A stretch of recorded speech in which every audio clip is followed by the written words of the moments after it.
Welcome everyone to the season finale of Draft on Tap. I'm looking at that open and I said I should have re-edited that with all the players the Bears drafted. Damn, I don't have my fastball anymore. Anyway, just want to let you know that we have lots of programming available on demand for you to check out, either on our audio podcast network, just search Barroom Network wherever you get your podcasts, or here on our YouTube channel. All of our live programming is stored under the live tab when you go to Barroom Network here on YouTube. And so you can check out any of the past shows that I've had with Danny, with Greg Gabriel, our live Bears coverage, the stuff I do with Tooch. If you're interested in hockey, there's an outstanding show called Bar Down with Vinny Parisi and Frank Mueller. And there's the Barfly Tailgate shows. There's tons of stuff there that you can take a look at and hopefully find something to your liking. So with that, I'm going to introduce a gentleman who has started his own YouTube channel, and it is going really well. Danny Shimmy, you loaded some stuff on today. Yeah, I've been going through some of the Bears draft picks and the ones that I hadn't already posted up there. So I've got Kyle Monanga, I've got Isaac Trapillo. Today I put up Ruben Hippolyte, the linebacker from Maryland. Shamar Turner's coming up. Josh Frazier's coming up, and we'll do one on Luther Burden III as well as the kid from Michigan State. Well, I think that's where we should start, is reviewing each of these players. People are coming into the chat, Jay Grizz, J2K, K, and more. 51 people watching across all our three platforms. We are on Facebook, we are on X, and of course here on YouTube. Let's start there. I'd love to get your review now that the draft is over. We're kind of starting to truly absorb stuff. I'd love you to encapsulate each of the draft picks, but also then you and I can have a discussion of whether that was the best guy in our opinion, in your opinion, my opinion, and the people in the chat. Let's play that exercise. But first and foremost, want to get the lowdown on some of these players from you. Let's start at the top with Colston Loveland. Yeah, I love this player. I like this when watching his tape. I mean, he was one of the ones that really caught my eye in terms of early on. And going into this process, I talked about the Bears are going to draft a tight end, and in my opinion, was they were going to draft the best tight end that was going to complement Cole Kmet, because I wasn't ready to move on from Cole Kmet, and I feel like Colston Loveland was the best tight end to complement Cole Kmet. Obviously there was Mason Taylor, and later on in rounds, and there's Aja Arroyo, and so on and so forth, in a really deep draft class. And I know that the top tight end was Tyler Warren from Penn State, but he was more of a like a all around tight end, and again, someone similar to in terms of Cole Kmet. He wasn't as dynamic, and that's one thing I use a lot when talking about Colston Loveland is just a dynamic, pass catcher, and his ability to make big plays in the passing game. And, start off first with the size, 6'6", 250 pounds, has 32-inch arms. So he gives you that big, huge catch rate. He's this guy that can go downfield and go up and pluck the ball out of the air over defenders. Terrific route runner, easy mover in terms of in space, loose hips. Really, because at times you looked at him and you see a big receiver here, and you see him running away from defenders. And then you really catch, this season, it was really frustrating watching his tape, because there are times where he runs a great route, he's wide open, but the quarterback in Michigan doesn't even look at it his way. So you go back and take a look at 2023 tape where he's got JJ McCarthy, and now you see a lot more of what Colston Loveland can do there, and his ability to, again, stretch the seam, get downfield. If he's got one-on-one matchup with the safety, he's a guy that again, the big catch rate is that length, that size, can go up and make a play on a football. So, the only thing, I feel like he can get better at is that inline blocking. Now, he's not horrible, but he's a guy that I think he's got to get bigger, get stronger to be able to be better equipped in terms of inline blocker. But I mean, that's something that obviously you could do easily. So it's not a worry or a concern or anything like that. But yeah, I think that was the one thing we saw here was the Bears at speed on both sides of the ball. They had dynamic playmakers, and they started off here first with Colston Loveland in that first round. I'm calling up here the draft so that we can discuss some of the players the Bears bypass. So you mentioned Tyler Warren. one of the guys that you and I both really liked a lot at the 10th spot was the defensive end, Michael Williams. Yeah. Did the Bears make a mistake in going for a tight end? Because I've looked at how this board fell every which way. And in my opinion, as much as I am impressed with what Loveland is and can become, my opinion, Michael Williams would have helped the board fall a little bit better for the Bears, and you would have got a defensive end who could play with Dennis Allen for the next 10 years. Yeah, and that's we called it on draft night, right? That's the player that I'm gonna like keep an eye on and say, all right, man, like, this could be one that they might regret in terms of letting Michael Williams go on. And then as you said earlier, once the draft is over, a lot of these stories come on, and then it turns out that the 49ers were trying to trade up ahead of the Bears, ahead of the Saints actually, because that was where the spot where Michael Williams was being projected to go, and try and get him, and they just weren't able to trade up, and then lo and behold, it just falls to them. And that's the thing about Michael Williams. And if you guys follow me this whole process, he is one of my favorite in terms of defensive players. Him and his teammate Jalen Walker were both sitting there looking at the Bears, and Walker, while dynamic in terms of as an edge player, but just wasn't the right in terms of traits and fits and all that stuff. So that I can understand why they might have passed on him. But Walker, like you said, Williams fits that mold. Long edge, a good first step, plays the run very well. Still 21 years old, only going to get better. And this is a guy that, again, his future, his best pass rush ability, his best production is it's in front of him, right? And I think the 49ers are going to be benefiting from that, and especially now he's got Bosa on the opposite side of him, so he's not going to have the pressure on him. So I think Michael Williams should have a good career here moving forward, possibly even a great career. But for me, like I always projected him because with those traits he had, I project him as a potential impact NFL pass rusher. So yes, that is a player that we're going to keep an eye on here, and I think that's something that could come back and haunt Poles and Ben Johnson and later on in the future. But again, not taking away anything from Colston Loveland, I just think that if you had taken Michael Williams with the 10th pick, you could have come back around in the second round, maybe, right? But he was gone by the 39th pick. But maybe Mason Taylor could have been something you could have moved up for in the second round. Elijah Arroyo would have been there for you in the second or third round. Another those explosive tight ends that can get downfield. So not the type of obviously production, and also with Arroyo is a big injury concern in terms of what has happened in the last couple of seasons in Miami, but still a guy that could come in and be a nice pass catching threat. Now, not the type of threat that Colston Loveland will be, but still, if you got the defensive end that could be your cornerstone on defense, and then you get a nice move tight end in the second or third round, I think that could have worked out as well. But either way, I think both Loveland and Michael Williams are going to have good careers. It's just a matter of could you have gone with Michael Williams first and maybe got a different tight end? That's something that we'll have to kind of pay attention to. Yeah, I mean, I studied this thing left and right, and you named the players. You named the two players who the Bears could have acquired in the second round, trading up or even just waiting for Arroyo to drop. It could have happened, and so I think it's important for us fans to try to intellectualize a little bit about what could have happened, because here it is. Back in December, when the Bears offensive line was getting crucified, I went back to see who in that first draft that, Danny, you were upset that they chose two defensive backs in the second round. And so I'm looking down the list and I saw, I know this offensive lineman, he's damn good. He's damn. Now, whether they would have been system fits, I don't know for sure.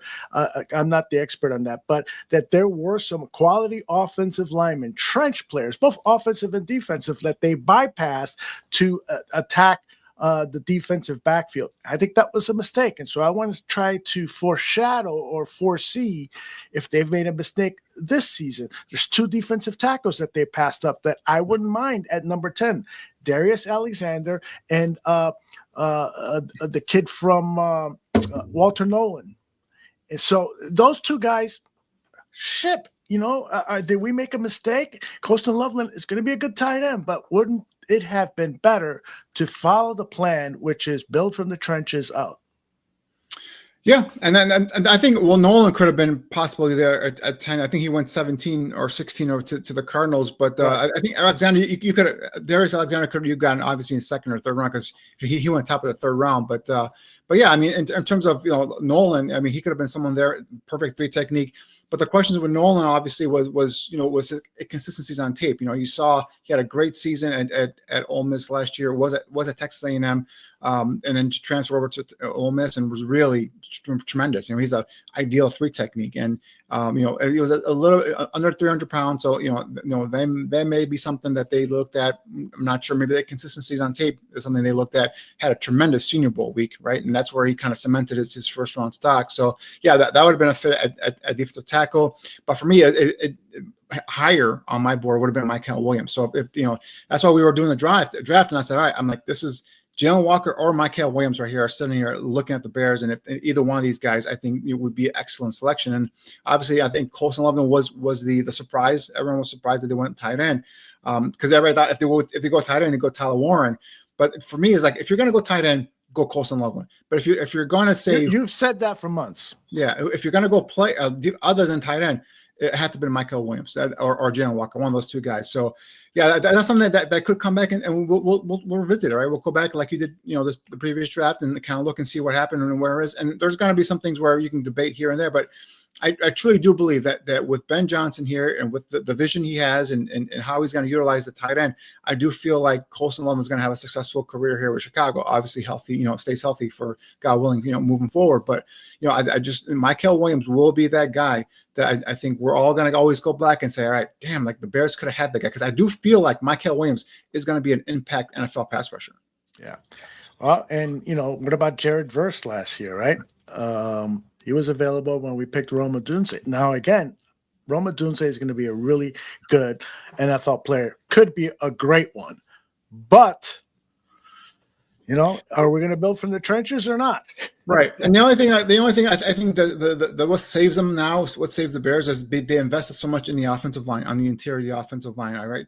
So I think that kind of allowed them to kind of look, maybe, look at the outskirts in terms of upgrading there. Obviously, all three tackles were gone, and which is fine, whatever. But then, defensive line, and they got the kid from Indy, Ode Domingo, and then I think he's going to start off at edge, but then kick him inside. And the other thing I think we forget about, and this is something that I always try to remind myself is and I was high on this kid last year, is Austin Booker as his second year in the league. Remember, guys, he was a redshirt sophomore, came out last year out of Kansas, and really, went to the Senior Bowl and really had a tremendous week. And I think that's what propelled him to be a 4th round pick for the Bears. So I think they, have good a higher, or hope, I should say. They still have hope for Austin Booker, and I do as well. So I think that's something we can't lose sight of, so we'll see how they kind of went and said, all right, well, we're not going to get a tight end, as Colson Loveland's ability in the second round. You're going to get a good tight end like Mason. I'm a huge Mason Taylor fan. But the thing is, like, could we get a Mykel Williams? There's no way you're going to get a Mykel Williams in second. So I think if I had to guess, that's what they kind of went back and forth with. And obviously you have an offensive minded head coach now. He's going to want to propel, the quarterback and his offense and all that stuff. So now if Eberflus was the defensive coordinator, we might have seen a different outcome in terms of who got selected, whether it was Williams or Colson Loveland. So you go get Ben Johnson, you give him all that money, and you got to let him build the offense the way he wants it. And he stresses that he needs a tight end like Colson Loveland, that he himself compared to a Sam Laporta from Detroit. So you're gonna have to go with your head coach and let him do that. And the one thing that we studied this on the draft night, all 3 nights, and I looking at the class right now, I want to reemphasize again, this was a Ben Johnson-led draft, right? Him and his staff, they had a huge input on this. Obviously, Poles and his staff, the scouts helped kind of inform them of all the players' traits, all the bells and whistles in terms of off the field, what the player excels in. And I think once the tape, the coaches got into the tape, they started forming their own opinions. And I think this, as we go through it, I think we'll find out this was a coaching staff led draft. And I kind of anticipated it because, again, follow the money, right? Who makes more money here? Ben Johnson is that face of that organization right now, right? And I think you got to let him do his thing. And And that's one thing now is it's like if this pick goes bad, I take less responsibility from Poles. I put it more on Ben Johnson, and that's a scenario because that's how I feel. I feel in my mind that Ben Johnson was the catalyst behind a lot of these picks, him and his staff. Well, let's. I want to have a good, deep discussion on that, but let's table it for now. We'll get back to it.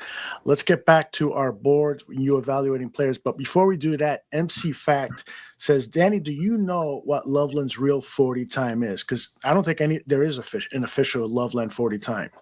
No, he didn't run a 40 because of the shoulder injury. He wasn't able to do it, but the estimate is he's a 4.6 guy, either 4.62, 4.65 in that range. Oh wow. I was hoping for a little faster. Well. But yeah, but it's 6'6", 250 pounds, 4.6 is not bad, True, indeed. All right, let's get your thoughts on a very controversial pick, becoming more and more controversial by the minute, and that's the wide receiver out of Mizzou. At number 39 of the second round, Luther Burden III was criticized after day one. Stuff started to come out.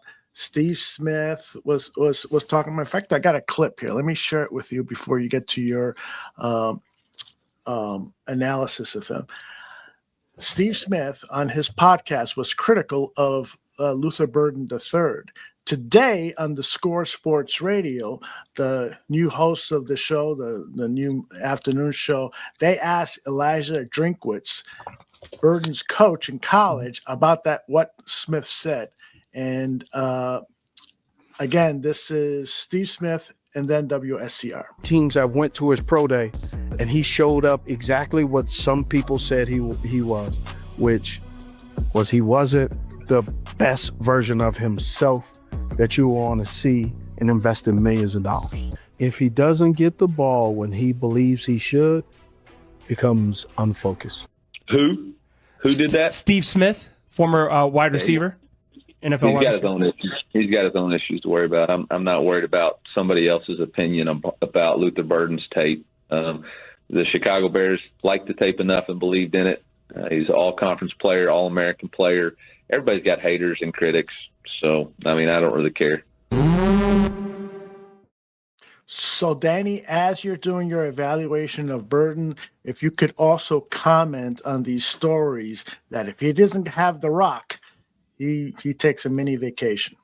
Yeah, no, and that's honest, because I saw the same thing, and I'm looking at my notes here, and one of my in terms of weaknesses, deliberate get off, does not explode out of the gate when the ball's not coming his way. So you could see some of that on his tape, and but you can also see some of the things that the Bears liked on his tape as well: the explosiveness, the ability, the 4.41 speed, the ability to from the slot be able to get downfield and also after the catch. So we talk about Yak in terms of yards after the catch, and this guy gives you some of that. He's got that punt return ability, he's got the stop start ability to be able to make guys miss, juke, and take it to the house. So that's the one thing with Burden that he'll give this offense that they didn't have, right? And this is a guy that you throw a ball to, it's a quick slip screen, give the ball to him and let him do his thing in terms of make things happen on his own. So, that's the positive about him. Now, the other thing is, we talked about the route running and some of the things that Steve Smith highlighted. And I agree with Steve Smith. Like I'm telling you, I see the same things that he did. Now, the whole pro day stuff, that's different. Talked about, he didn't go out there and run routes for his quarterback and all that stuff. So, it did seem like there was some sort of issue there offensively with either the quarterback or play caller or whatnot. But, he's a guy, again, has that big play potential, electric with the ball in his hands, will give this offense something they didn't have, and especially if you line him up in the slot. And the one thing that we mentioned, we talked about, you and I, Aldo, and with John as well, was, this was something that looks like, Antwaan Randle was that this is his little project, right? And we saw the clips into the draft room, when the pick was made, and you saw Randall L hugging, Ryan Poles and hugging Ben Johnson, and high-fiving some of the other, scouting staff and coaching staff. So this had Antwaan Randle L backing, and he knows that this is going to be something that he's got to bring out of this guy. But if Burden, who coming into the season was one of the top-rated receivers in his entire draft class, he was coming off of a 1,200-yard receiving season and 9 touchdowns. I got half that amount of yardage this year, and 676 receiving yards. only 6 touchdowns this year. So, 2024. So there was a bit of a down year for him.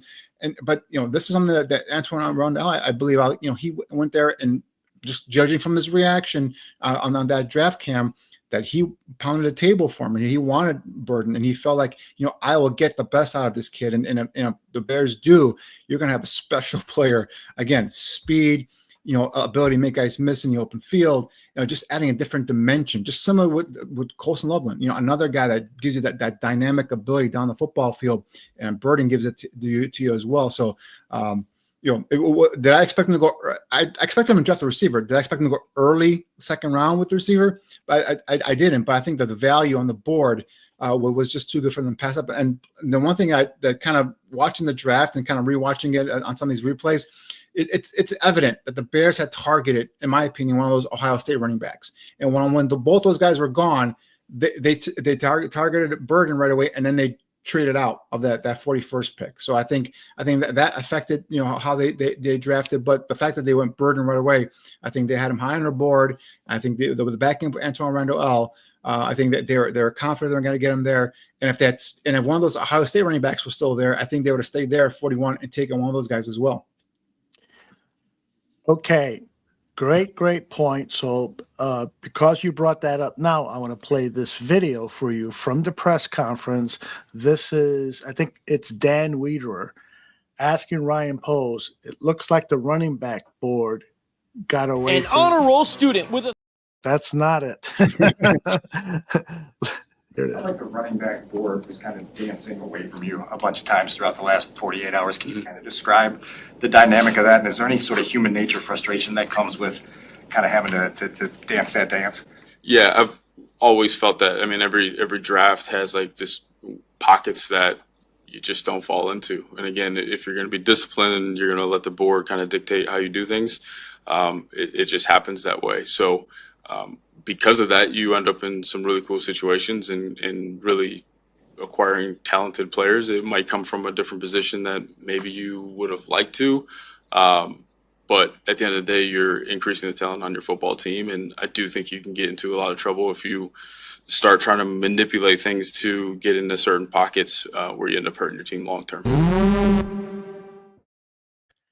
Didn't it sound to you like, well, it looked like to me that when you say this is Ben Johnson's draft, Ben Johnson at that very moment looked at him when he was basically saying, I'm sticking to the board. Yeah, and maybe I'm just speculating here. Maybe Ben Johnson has trouble with how loyal Poles is to the board. What do you think? You got that from the press conference, from the comment from Poles, or did you got it from like just the body language, or how did you get that? The body language. Vibe. Yeah, it's interesting, and a lot of people have criticized me for that, calling me names and stuff. And so maybe It's fine. Yeah, exactly. I'm reading too much into it, perhaps. But when he said, we're looking, we're studying the board, we're keeping the board the way it is, we're loyal to the board speaks to us. At that moment, I edited that reaction shot of Ben Johnson looking at him. I didn't put it out of place. He looked exactly at him when he was saying that, and the look said to me, God damn it, I wish he would have traded up for my guy Travion. Maybe I'm reading too much into it. I see some people in the chat are saying the same thing. I didn't get that from the press conference, that feel like or the vibe that you got, but okay.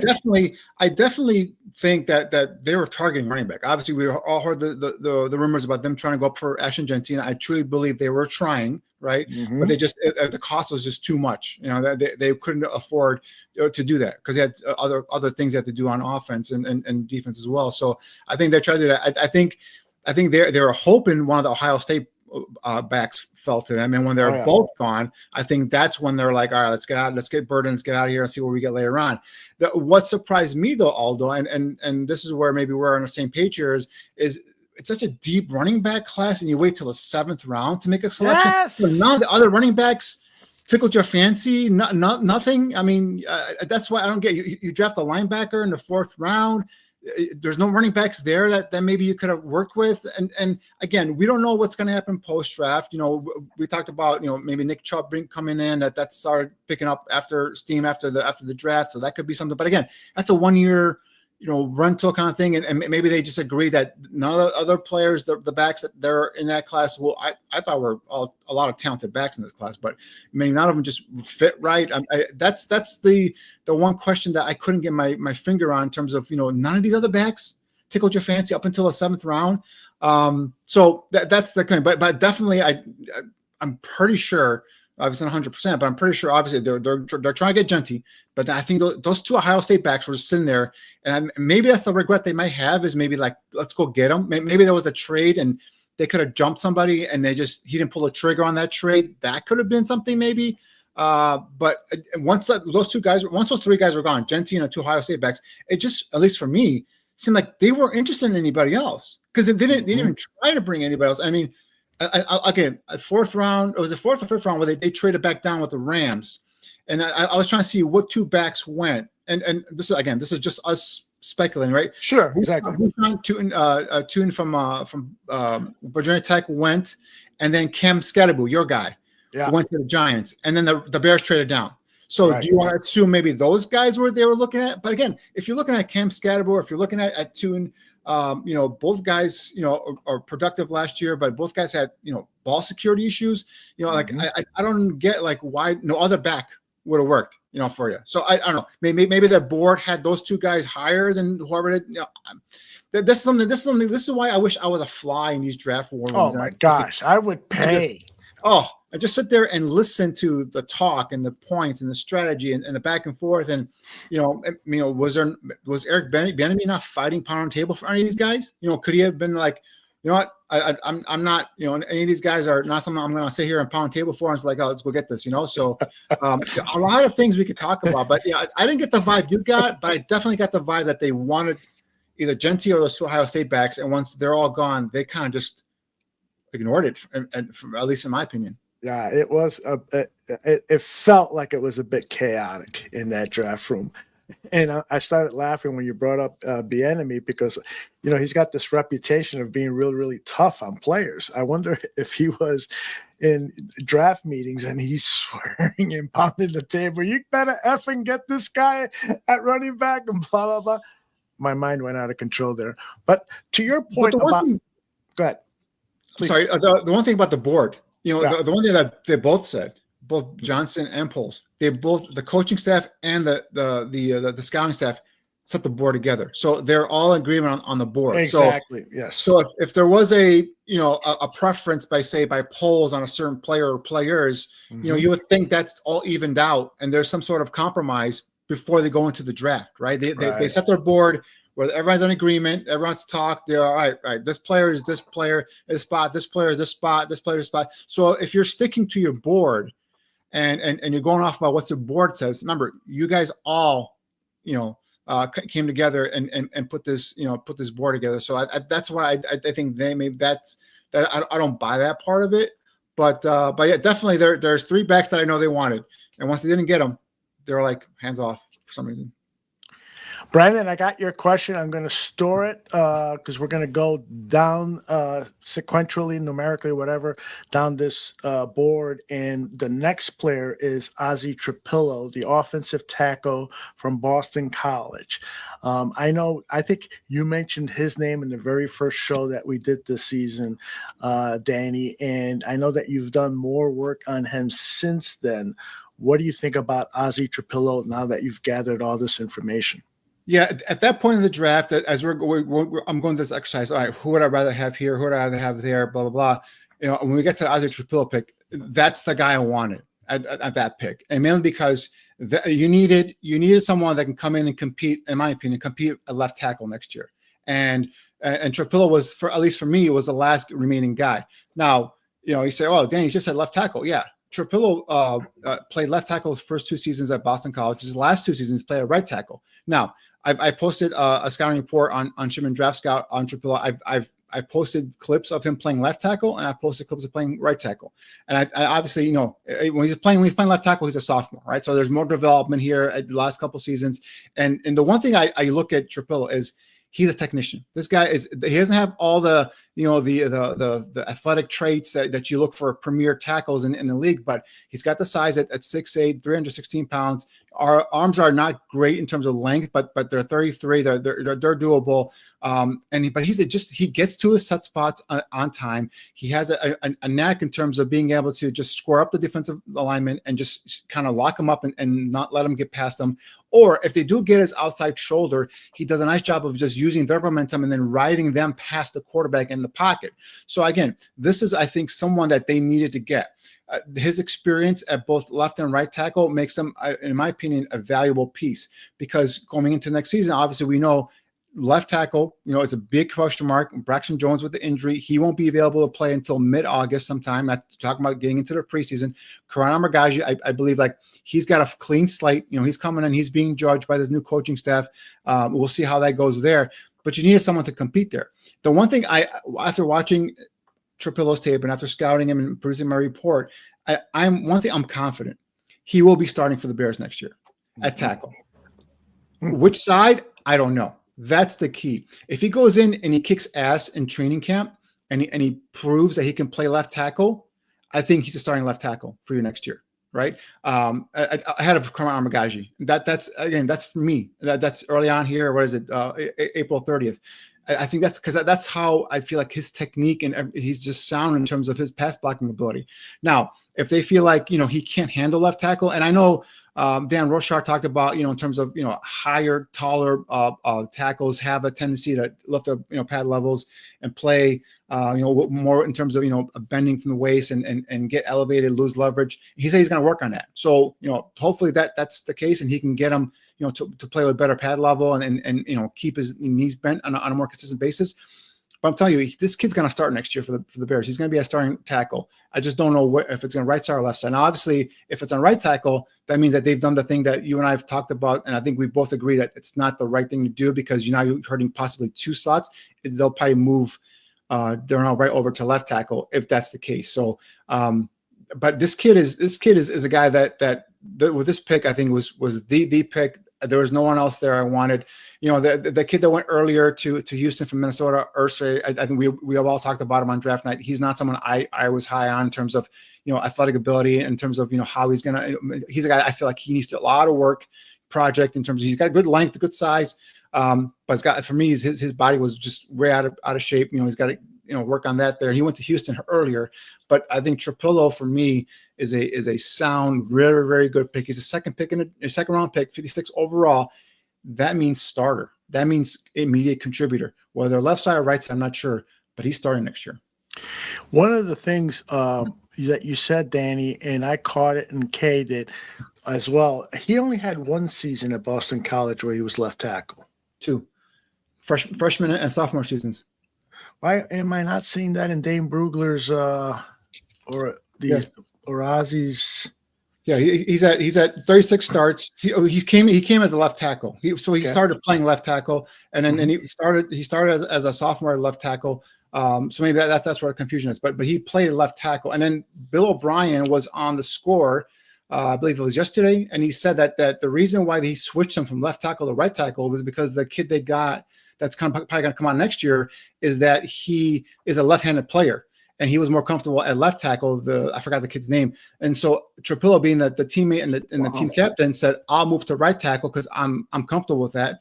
And then Trapillo also said in his press conference that he practices on both sides, because after the season he practices on left side and right side, so he's comfortable in either position. So he can go in or he can compete at either position.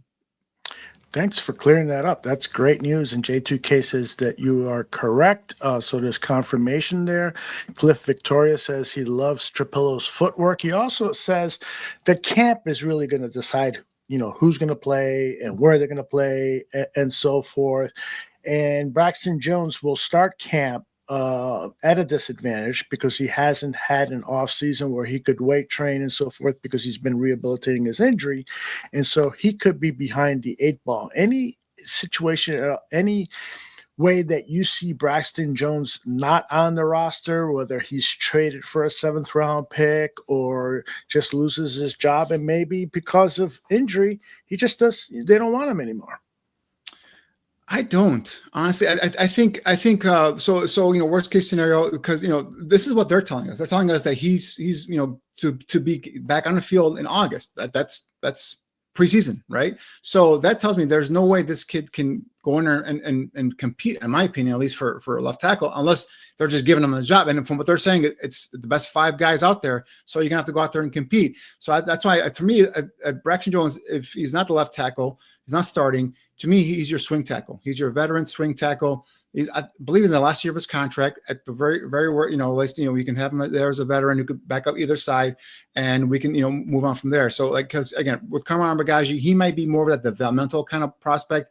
And with this coaching staff, remember, they weren't here last year when Karan was drafted, so they have no real loyalty. I know Poles drafted him, but there's no real loyalty to Karan Amagaji. So if they don't see Karan Amagaji as someone that they could play a left tackle or even right tackle or other position, I think he's more susceptible to being let go than a Braxton Jones, in my opinion. And I thought the one thing what we can talk about later, if we got time to get into the press conference and some of the things that Ben Johnson said that really kind of caught my attention in terms of some of the things he said. We'll discuss it with you in the chat.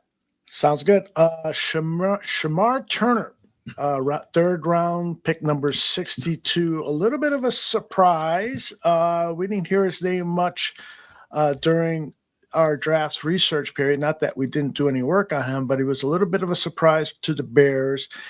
And his injury history is a bit concerning. He's got a rod in one of his legs, but he did his pro day, as Ryan Poe said, and he did it well. So that gave him and the doctors had confidence that this wasn't going to be an issue.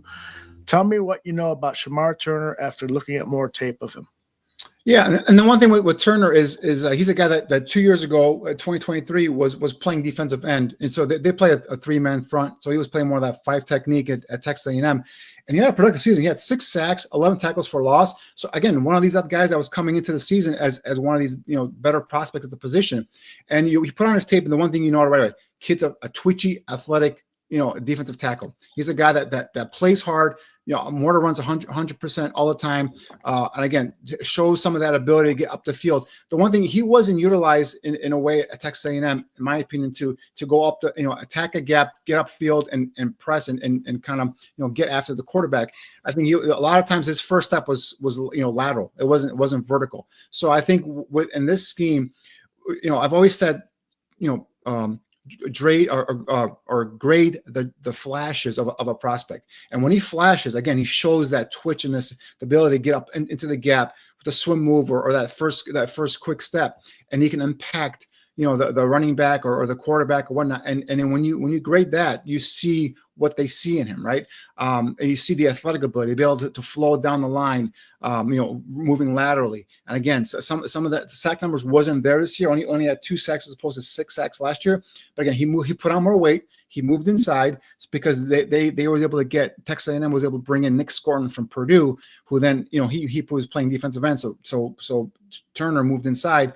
But the flashes were there. There was a consistent. The sack numbers weren't there, and there's a lot of times I feel like he was being overpowered and mauled by double teams. So that's an area where he's going to have to get better at in terms of using his hand, in terms of leverage, leverage play and all that stuff. And that's stuff you can coaching him. But it's the athletic ability, the twitchiness, that first step get off, and projecting him at the next level. Instead of his first step being, east or west with the Bears, he's going to be hitting that gap and going vertical right away. And I think that's what they liked about him. Now he added some weight from what he was the previous year. So he's up to 290 at the combine. He was up to 290. So he was a little bit of a surprise for me. I knew he was ideal in terms of a 3 technique. But I think at least for me, I had Darius Alexander, the kid we mentioned earlier from Toledo, rated a little bit higher. And only because, 6'4", 305, longer arm, longer reach, 34-inch arms. Again, a guy that when you watch him, his ability to get up, show some twitch, not as twitch as Turner is, but show some twitch for a guy that's bigger. Also, ability to get up in the field, and you see some more in terms of repertoire. A swim move, a club, so on and so forth with Darius Alexander. So that's why I had to get a little bit of higher grade for him, and but for whatever reason they decided to go with Turner. And again, that's another thing with you having Grady Jarrett here. You take a kid like Turner who's got all that twitch, all that athletic ability. You put him under his wing and have him teach him now a pass rush repertoire. Have him teach him now how to take on double teams and be able to hold his ground on a consistent basis, right? So, and with that motor and with that the way he plays in terms of aggression, I think that's why they got excited with Turner and having Grady kind of take him under their wing, and then again the athletic ability combined there. I think that's why they went with Turner instead of a guy like, for example, Darius Alexander. J2K says, I think Turner's issues with his hands have to do with him switching positions. He seems like he is in a bar fight instead of being in control and decisive. That's something easily coachable, huh? Yeah, that's something coach. Also, J2K, I think also that's also an issue with him in terms of run defense as well. You see a lot of times that he lets the offensive lineman get into his chest and turn him and move him. He's a much more stronger, much more aggressive player that way. And I think that's one thing that also they could probably coach up and get him better there in terms of being a run defender. Indeed. Slick says he has to play under control and can get penalties for unnecessary roughness. Yeah. I mean, on the night that he was drafted, he talked about how he now at this next level, now that it's for money, he's going to watch himself approach the line of what he can get away with, but also, make sure that he doesn't cross it. But the one thing with that, Aldo, is I don't want to take away the kid's aggressiveness, right? That's the one thing I'm always worried about is the kid plays with a motor, and the kid plays with aggression, and you see it on tape. Even after plays, he's always there pumping up his teammates. He's getting into the opponent's face, and yeah, you don't want the penalties because the penalty will get you on the bench real quick, right? So that's where he's gonna have to control it. And again, this is a Grady Jarrett. That's where I think this veteran presence it's going to be there. It's really going to help kids like Turner and even a Gervon Dexter, for example. Maybe with having that veteran presence there to kind of harness some of their athletic ability and maybe even help coach them on the field or on the sidelines as the game is happening as well. Very cool. All right, let us move on to a total surprise. I think everybody outside of Halas Hall and maybe some people in were surprised when the name Ruben Hippolyte was announced as the Bears' 4th-round pick, number 132. Talk to me about Ruben Hippolyte. By the way, J2K says it looks like you're the only one on planet Earth that has all 22 on Hippolyte. So congratulations. Yeah, I mean, J2K, because I'd heard about Hippolyte. I'd never seen him. I'd never really paid attention to him in terms of watching Maryland and focusing on him. It's more his teammate that you'd focus on. But I'd heard about him, especially when I was watching Trader, the safety, scouting him as well. But the one thing about Hippolyte is 4.39 speed he ran at 240 pounds. Some say he was 236 at the pro day, but he wasn't invited to the combine. And the more you dig into this kid, it's more interesting stuff in him that you find about him. A 4-star recruit coming out of high school. He picked Maryland over schools like Penn State, Michigan, LSU, Auburn, West Virginia. So some Power 5 schools were coming after this guy because of the athletic ability he had.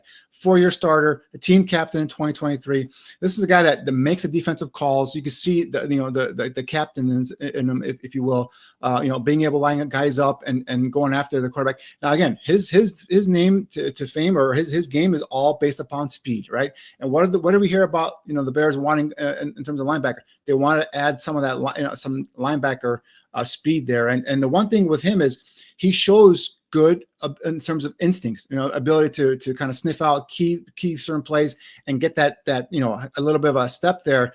You see him. I posted specifically his 2023 tape versus Michigan. Obviously, that team that won the national championship, and you see him be able to beat blockers to their spots because of that quickness, because of the speed, because of his instincts, be able to read and key real quick. And with that speed, with that athletic ability, he gets there underneath the blockers pad level and gets into the backfield and makes a play in the backfield with dropping either getting in a hole and dropping the running back for a minimal gain, or getting into the backfield and dropping him for a loss on the play as well. So in terms of a blitzer, he's pretty good in terms of, again, 4.39 speed, delayed blitz. You see him coming through and fighting. Another one that plays hard.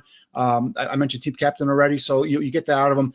But looking at the Bears and looking at his measurables at 5'11", 240 with short arms, there are times you see him, if he doesn't get off of blocks, if he doesn't slip a block, those guys can get their hands on him and they pretty much plow him all the way. So, there's going to be areas with coaching stuff that they're going to have to kind of build him up and maybe get him stronger and coach him up. But I see his first couple of seasons, making himself a name on special teams, using that 4.39 speed and being a factor there. And then eventually, possibly getting opportunities as he gets more and more accustomed to the NFL game, gets bigger and stronger. And then I can see him getting some opportunities, maybe on defense. But, I think he's going to initially challenge for a roster spot of a player. And we'll get to that later on. But I think his first maybe year or two, you should see him making plays on special teams. I agree. He is going to be a starter on special teams. That is almost without a doubt. But we have to ask the question. And I know a lot of Ryan Poles lovers are going to say, you guys need to stop this. But I'm going to do it anyway. We're going to look at who was drafted after him and then ask the question, would you have rather? So here is Hippolyte up here at 132, linebacker out of Maryland. The Chiefs, stop me when you say, I would have rather had this guy. Can I stop you right there for a second? Sure. Let's go back to where they were originally. They're at 109. Oh, originally. That's right. Great point, brother. So they traded that pick to Buffalo. Buffalo jumped up and got Deion Walker in the 4th round. So at 109, if they had stayed there, and this is where I was talking about, kind of going through the draft and like, all right, okay, who could have gone here that they made them want to trade out, right? Now, obviously, I believe this is, if I'm not mistaken, and guys, correct me if I'm wrong, is this the pick that they traded that they got the 4th round pick next year, or is that with the Rams trade? I think that was the Rams trade. It says there from Chicago via Buffalo and Chicago. Okay, so I don't think this was that trade. All right, so basically, okay, why did the Bears trade out? Is when I look at this order. The first pick 103 was DK, the receiver we all like, but they already took a receiver, so I don't think I'm gonna take a receiver. Now we take about Bashal Tune, running back out of Virginia Tech, goes to the Jaguars there. Cam Scatterable goes to the Giants there. So back-to-back running backs. Craig Woodson, the safety from California. So I don't think it was Kaiser, the linebacker from Northern. I don't think it was Dante Darnold Jr., even though I liked him. He's a speed guy. I don't think it was a receiver. So could it have been the running backs, right? Could it have been, or maybe, the safety Craig Woodson. But if it's a safety Craig Woodson, there are other safeties that are higher rated than Woodson. So that's something could have been here, another area where they targeted one of those two running backs, and because they were gone, he decided to trade down. So now, if you want to go from there, after that pick 109, look at all these names, right? Yeah. We got Ty Robinson out of Nebraska, good defensive tackle. tackle. Right. Stutzman, the speedy linebacker, relatively speaking. Billy Bowman Jr., the safety that I love, that a lot of people love from Oklahoma. Barrett Carter, the linebacker, speed linebacker you like a lot, Aldo. Lathan Ransom, another safety that I like. So safety, may or may not have been high on their board there.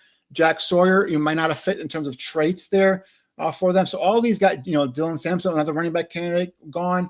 Let me try to take a look here. Who else could have been some? I think it stops right there. Basically, Quincy Riley was a long corner that I liked a lot coming out of Louisville. He really had a great Senior Bowl week. But then they at 132 is when they make the Ruben Hippolyte pick. And now we can, if you want to go pick up where you're I think heading before in terms of after the pick. And I'll add Teddy Buchanan, probably one of the fastest, definitely one of the fastest linebackers at the combine. And I looked at him because of the Bears' public desire to get faster at the linebacker position. Oops. What did I do? Why did I do that? There it is. All right. So after the Hippolyte, Jalen Royals, wide receiver, Q Robinson, linebacker, Tonka Hemingway. You talked a lot about him, Danny.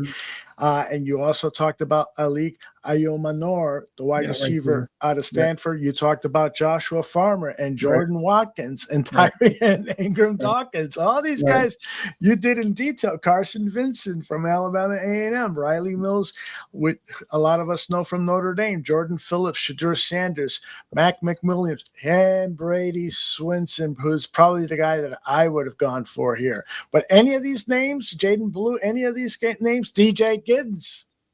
Right. So that's the thing. It's all these running backs were still available, right? Or there's DJ Giddens or some of the other guys we're talking about, but they just didn't like these guys apparently more than me. Like the guys that for me in terms of past 132, obviously Royals a very talented kid out of Utah State. I think he went to the Chiefs, and I think he's gonna do a great job there. Ayomanor, the receiver from Stanford, big, tall receiver, ran a pretty good 40. But again, you've drafted Luther Burns, so I've kind of eliminated receiver at that point in the draft. Yeah, I agree. and even for Jordan Watkins as well. I liked him a lot, but I think that's that was another receiver. Obviously, Joshua Farmer. It was a highly recruited defensive tackle out of Florida State. Fit the profile, 300+ pounds, almost 35-inch arm length. But the production wasn't there. So and that's a defensive tackle that they let go there. So if I had to say like maybe Joshua Farmer could have been a pick here. If you go into top of the 5th round, obviously, because this is the 4th round. If you go top of the 5th round, a ton of players on. Tyron Ingram Dawkins, the guy that I project that as a defensive end from Georgia, could kick inside to be defensive tackle. That could have been a guy you could look at there as well. So Jordan Phillips, a big defensive tackle from Maryland. Mac Williams, a corner from UCF. If you wanted to go to corner, you talk about Braden Swinson, who I saw more of a 3-4 outside linebacker, and he went to the Patriots, so he's gonna play that position there as well. So there are players, man, that you could draft there. So that tells me that again, someone, and I'm going to assume that it was Richard Smith, the linebacker coach, that really pounded the table for Ruben Hippolyte, and I think that's where the coaching staff again won out there. And then Poles and company said, all right, he's a fast, athletic linebacker. Richard Smith said he can do something with him, help him in terms of get better shedding and avoiding bigger blockers. We'll see what happens, but I think that's of all the picks, although that was the one that really kind of like, whoa, really like. Okay, like I heard about him, but I haven't really done a deep dive into him, and it was just kind of like one of those shocking picks there. Indeed. All right, well, moving on to the 5th round. Excuse the typo on the screen there. It's not Zach Frazier. It's Zay Frazier. Z-A-H. Tell me what you know about this very thin-looking, very tall cornerback. Yeah, I have my notes here going on. Let me see if I misplaced them. Oh, they're here. So yeah, that's the thing. You put on a tape, skinny, tall corner, right? So this is a kid that started off his career at Southern Illinois, played only 4 games in 2019, then ended up transferring to Coffeyville Community College. I love Coffee. I think I would have done well at that school, Coffeyville Community College. Then goes to Texas San Antonio for the last 3 seasons and just a 1-year starter. So he's got inexperience there. Only started 10 games in his career there, but his traits. 6'3", 186 with 32, almost 33-inch arm length. So he's got that big size there. 4.36 40-yard dash with a 1.51 10-yard split, 36.5-inch vertical. So this kid's an athlete. This kid's a big, tall, skinny, a cornerback that can stay in phase with that recovery speed. And again, one year starter, but he did do something real good. Tied for 2nd in FBS with school record 6 interceptions. Okay. Also led the team with 9 pass breakup. So he's got ball. He's got ability to make plays on the ball. So ball hawking skills, if you will. So I think that's what they're looking at. But definitely for me, this is a guy with traits. They like his speed and length combination. They like what he did last year in his only year as a starter, with showing some of that ball skill. And I think this is a guy that, as a matter of fact, I think Ryan Poles had mentioned this in that press conference. Well, Al Harris, their new defensive back coach, called him. And I don't know if Al Harris, where he was at, he saw him. He said, "Hey, we got to look at this kid, Jacques Frazier." So Al Harris, actually the coach, once again, the coach going to bat for one of these players, saying we got to look at this kid, Al Harris, and that's where it leads me to another. I believe again, this was another coaching decision in terms of the staff saying, "Hey, we want this kid," just like Richard Smith with the linebacker. And then we talked about earlier on in terms of Ben Johnson with Colson Loveland, and then Anton Ronell with Luther Burden. Well, I hope that this formula is working. Where if you're indeed correct that the coaches, and correct me if I'm wrong, the coaches are having a big influence on these draft picks, and that's always been the case. I understand that, but if this is a little bit different than in the past, that they, it's an extra ounce or two. I hope it works, because Poles is out of chances in my book. If these draft picks are flat this year and we have a losing record this year, I'm going to be pissed off. I'll tell you that. Yeah, but you're right, and that's the thing. So that's why, to me, if these picks don't work out, don't pan out, whatever you want to say, I think it's, as opposed to previous years where I was a harsh critic of Ryan Poles. Yes, this is going to be the Ben Johnson and his staff influence. Mm-hmm. So this is where you turn to Ben Johnson and say, all right, big buddy, you got the $13 million a year. You came in with this, with this, wielding this big power here, and you and your staff, you wanted these guys. Why isn't it working? And this is where I take pressure away from Poles and put it squarely on the spotlight, that is on Ben Johnson and his coaching staff with this draft class. Interesting. All right, let's move on now to Luke Newman. And if you don't know the story, Greg Gabriel was doing some work for a scout, and Luke Newman was one of the guys he looked at tape, and Greg went nuts over this guy, the way he played and so forth. And then when his measurements came out, he wasn't as excited. But prior to that, he did call Ryan Poles and said, keep an eye out for him. And Poles responded, yeah, we haven't done much work on him, but we will. And then prior to the pick in the 5th round, 195, Poles texted Greg and said, thank you for the tip or something like that. And so Greg Gabriel may have had a big influence on Luke Newman being a part of this team. So I turn it over to you, Danny. Is that a good thing that Luke Newman is on the Bears or not? We'll find out. We'll give Greg his props if he hits, and if he's not, then we'll blame Greg for it. But exactly. But this is the one guy. Actually, I'm unable to actually get tape on this guy. So I'm looking for Michigan State tape. I keep getting 2023. Obviously, he wasn't there in 2023. He was a left tackle at Holy Cross. So this is the one that I'm working on trying to get tape on Luke Newman. But obviously, you can pull up on YouTube and see what they did last year. But for me, I like to see all 22s. I like to see the end zone copy, so on and so forth. But you look at him is obviously he's a left tackle at Holy Cross, so he's got the athletic ability. Kicks inside the left guard. I believe he also played right guard as well last year at Michigan State. So he's got that. He's got the athletic traits. Short arms. I think 31 sub 32-inch arms. So that right away for me marks him as a center. So I think that's where they're going to go and maybe kick him. He was at the East West Shrine game, and I think he was taking snaps there at the center, if I remember correctly as well. So I think this is where his opportunity to come in here and make this roster is go ahead and say, all right, battle. For example, we talked about some spots there on the offensive line. Battle a guy maybe like a Bill Murray for a position to back up at guard and at center.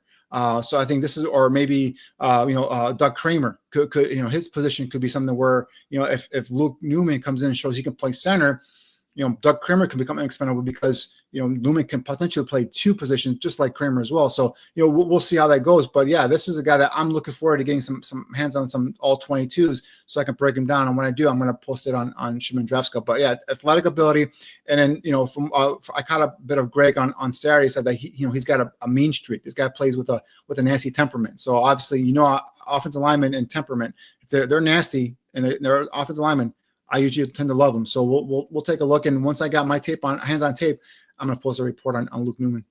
It sounds wonderful. All right, let's get back to the Bears pick in the 7th round. They went almost 40 some picks without a pick after Luke Newman. And then when it came to 233, Kyle Manange from Rutgers, the running back, was the selection. I remember you talking about this guy briefly with such a great running back class. I don't think you spent a lot of time on him, but this guy is definitely worthy of study because he's, I wouldn't say a unique back, but he is an effective power back for a man his size.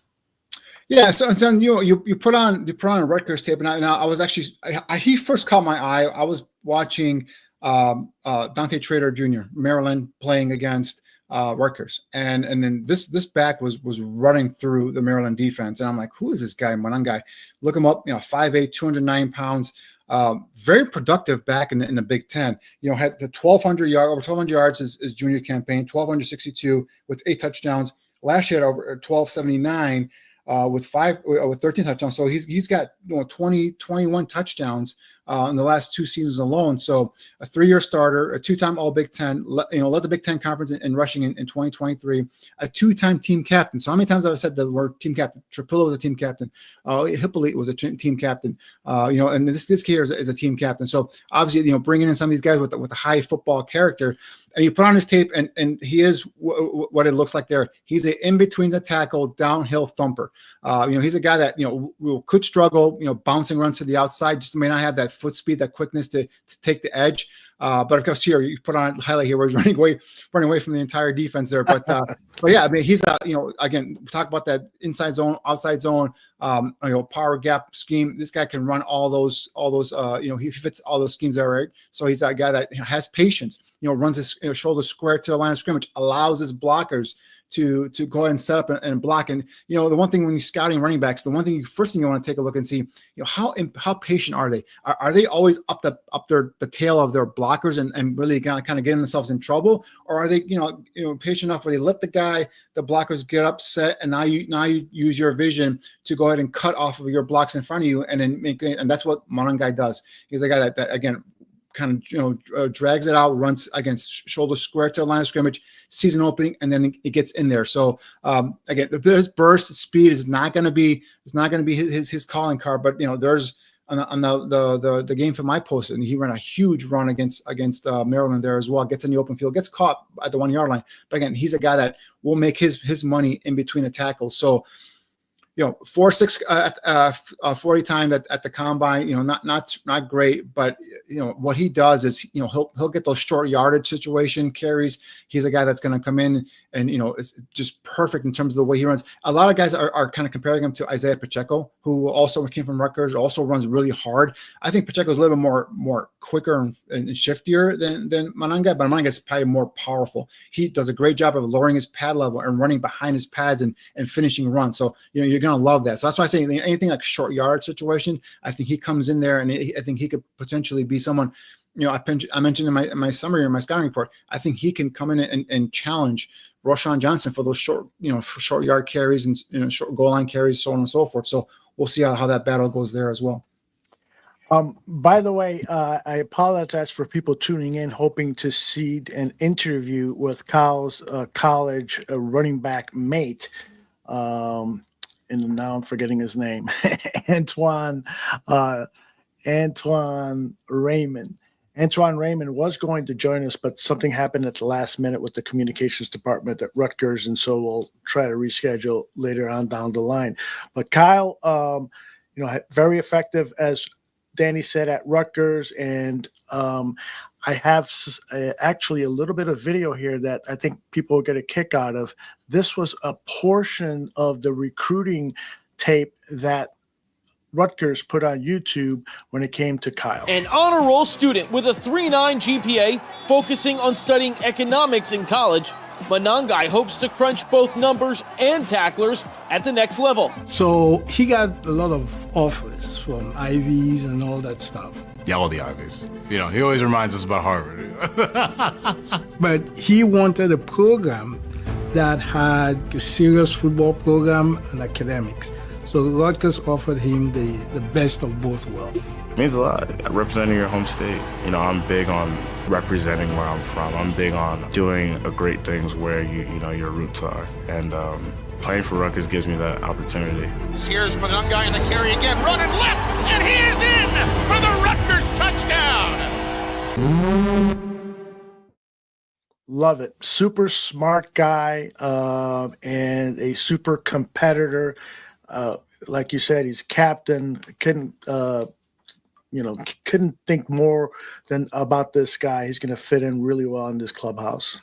Right. And again, highly productive, back-to-back 1,200-yard seasons, led the Big Ten in rushing in 2023. So it's not like a guy just kind of like, 800, 600, 700. He's a guy that's, 21 touchdowns the last 2 seasons. So you put on his tape and you're a little bit more excited. Now, the 4.6 could be a little fishy there. I don't think he's a 4.6 guy. You watch him run, I think he's more than a mid 4.5. So, those times could be off, whatever. But, just the competitive juices, the perfect fit in terms of the ability to, again, stay square, pick that lane, wait for the blocking to set up, good patience, solid vision, and be able to kind of burst and get through it. So my only thing was, obviously, I think, cutting it to the outside, I think that's not going to be his game, right? I think he doesn't have the speed, the burst to take the edge around the corner.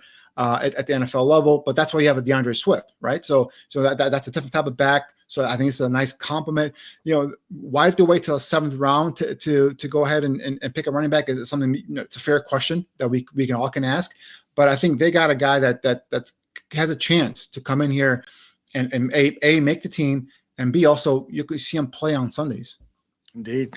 Got a question here from J2K. Have you done any work on UDFA running back Deion Hankins from Texas State?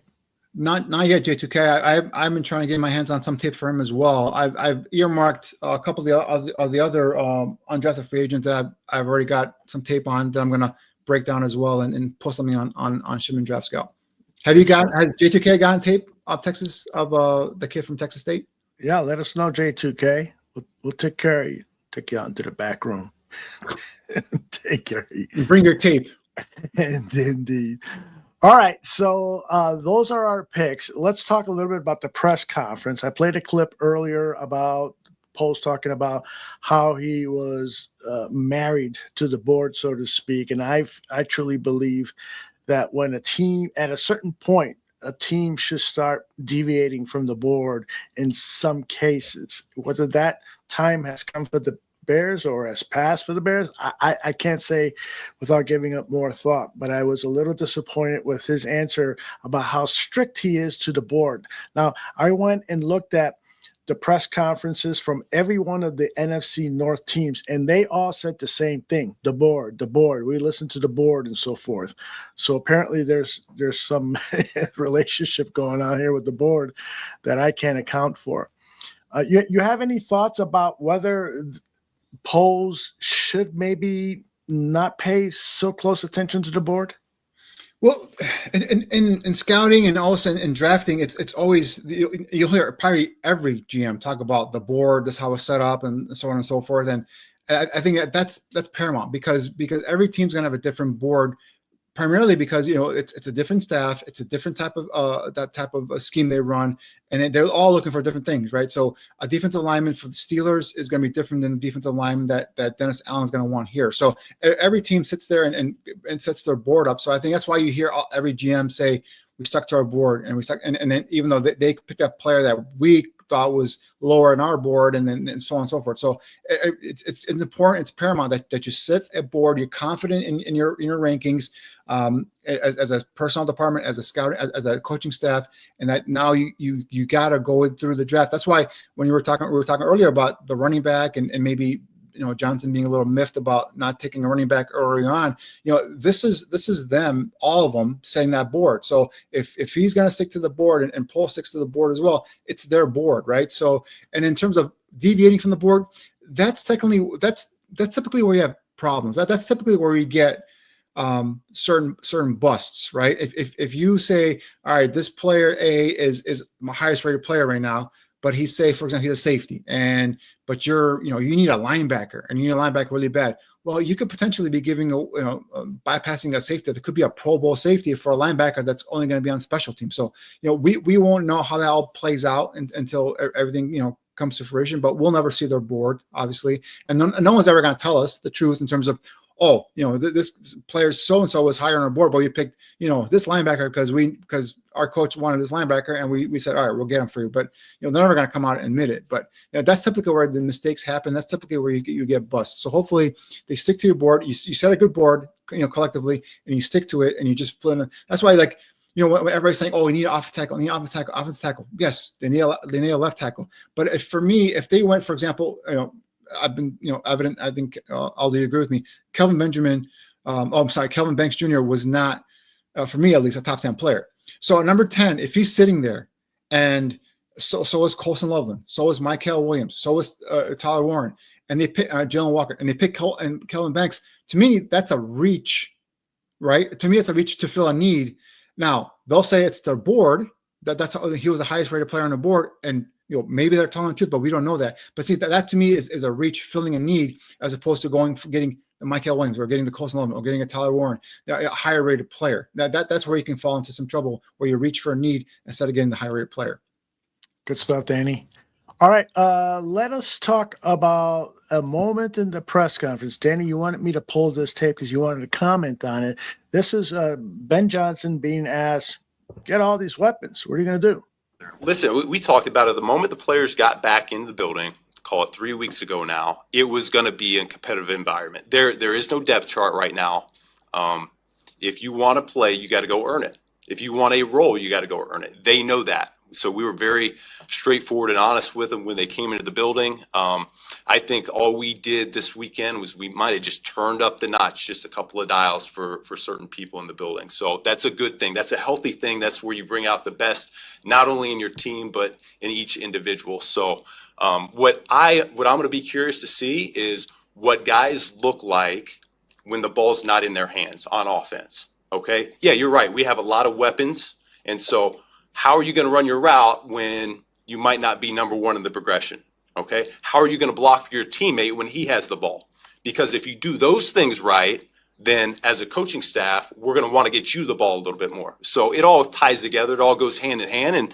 And that's the beauty behind it. Boy, that guy's impressive. Yeah. And this is like, now, remember the last couple of years, I'm like, I don't even want to watch Eberflus talk, to be honest with you. Now it's like, I'm like this, I'm glued, like I'm going to hear something like, and he always gives you something, right? You always got to listen, but he gives you something. And there's a ton of stuff in there. First of all, like all the coaches say, oh, there's no depth chart. There's a depth chart right now. Okay. In his mind, there's a depth chart. It might not be officially on a website or whatnot. Caleb Williams is number one starting quarterback. Darnell Wright's a starting right tackle, right? Joe Tooney is starting left guard. Like, so there's a depth chart in his mind, but there isn't one on the actual website or whatnot. So that's the first thing there. The one thing I love what he said there was they put the pressure on everybody. So he goes, they turn up the notch. I forgot how the quote he said it exactly, but they turn up a notch on some players in the building. Who are you trying to turn a notch up on? To me, it's sending a message. All right. Yeah. Then I go through this draft. Colson Loveland was a 10th overall pick. All right. That's a high pick. Is it pressure on Cole Kmet? All right. So remember, this is a staff that's coming in with a blank slate. They might come in and say, and Ryan Poles says, oh, well, Cole Kmet's our starting tight end. He's a guy. And again, I like Cole Kmet. So just let me preface by saying that I'm a guy that's been advocating here for him. But but Ben Johnson says, you know what? I'm not sure I like this guy. So is there a pressure on Cole Kmet to make this roster? The other thing is we talked about Luther Burden. And I think either it was you or John Tooch said it on Draft Now when he drafted Burden. Is the pressure now on DJ Moore? Is DJ Moore a guy that I know, Aldo, you've been on him for last year, and I know you were disappointed in his production last year in terms of, I think mainly in terms of the way some body language stuff and the way he kind of lacked blocking down the field. Is DJ Moore in trouble here? Or is Johnson putting the doubts in DJ Moore's head, saying, hey, no block, no rock, or shape up or ship out or whatever, So that's another guy I look at. Obviously, I think Ozzie Trapillo it's put a pressure on Braxton Jones to get back and play tackle. Shamar Turner, I think, puts pressure on Zach Pickens, a third-round pick from a couple of seasons ago that really has been disappointing. So I think, that's another Ryan Poles selection. And then, there's pressure on him there as well. Maybe Gervon Dexter, there's pressure on him now with Shamar Turner.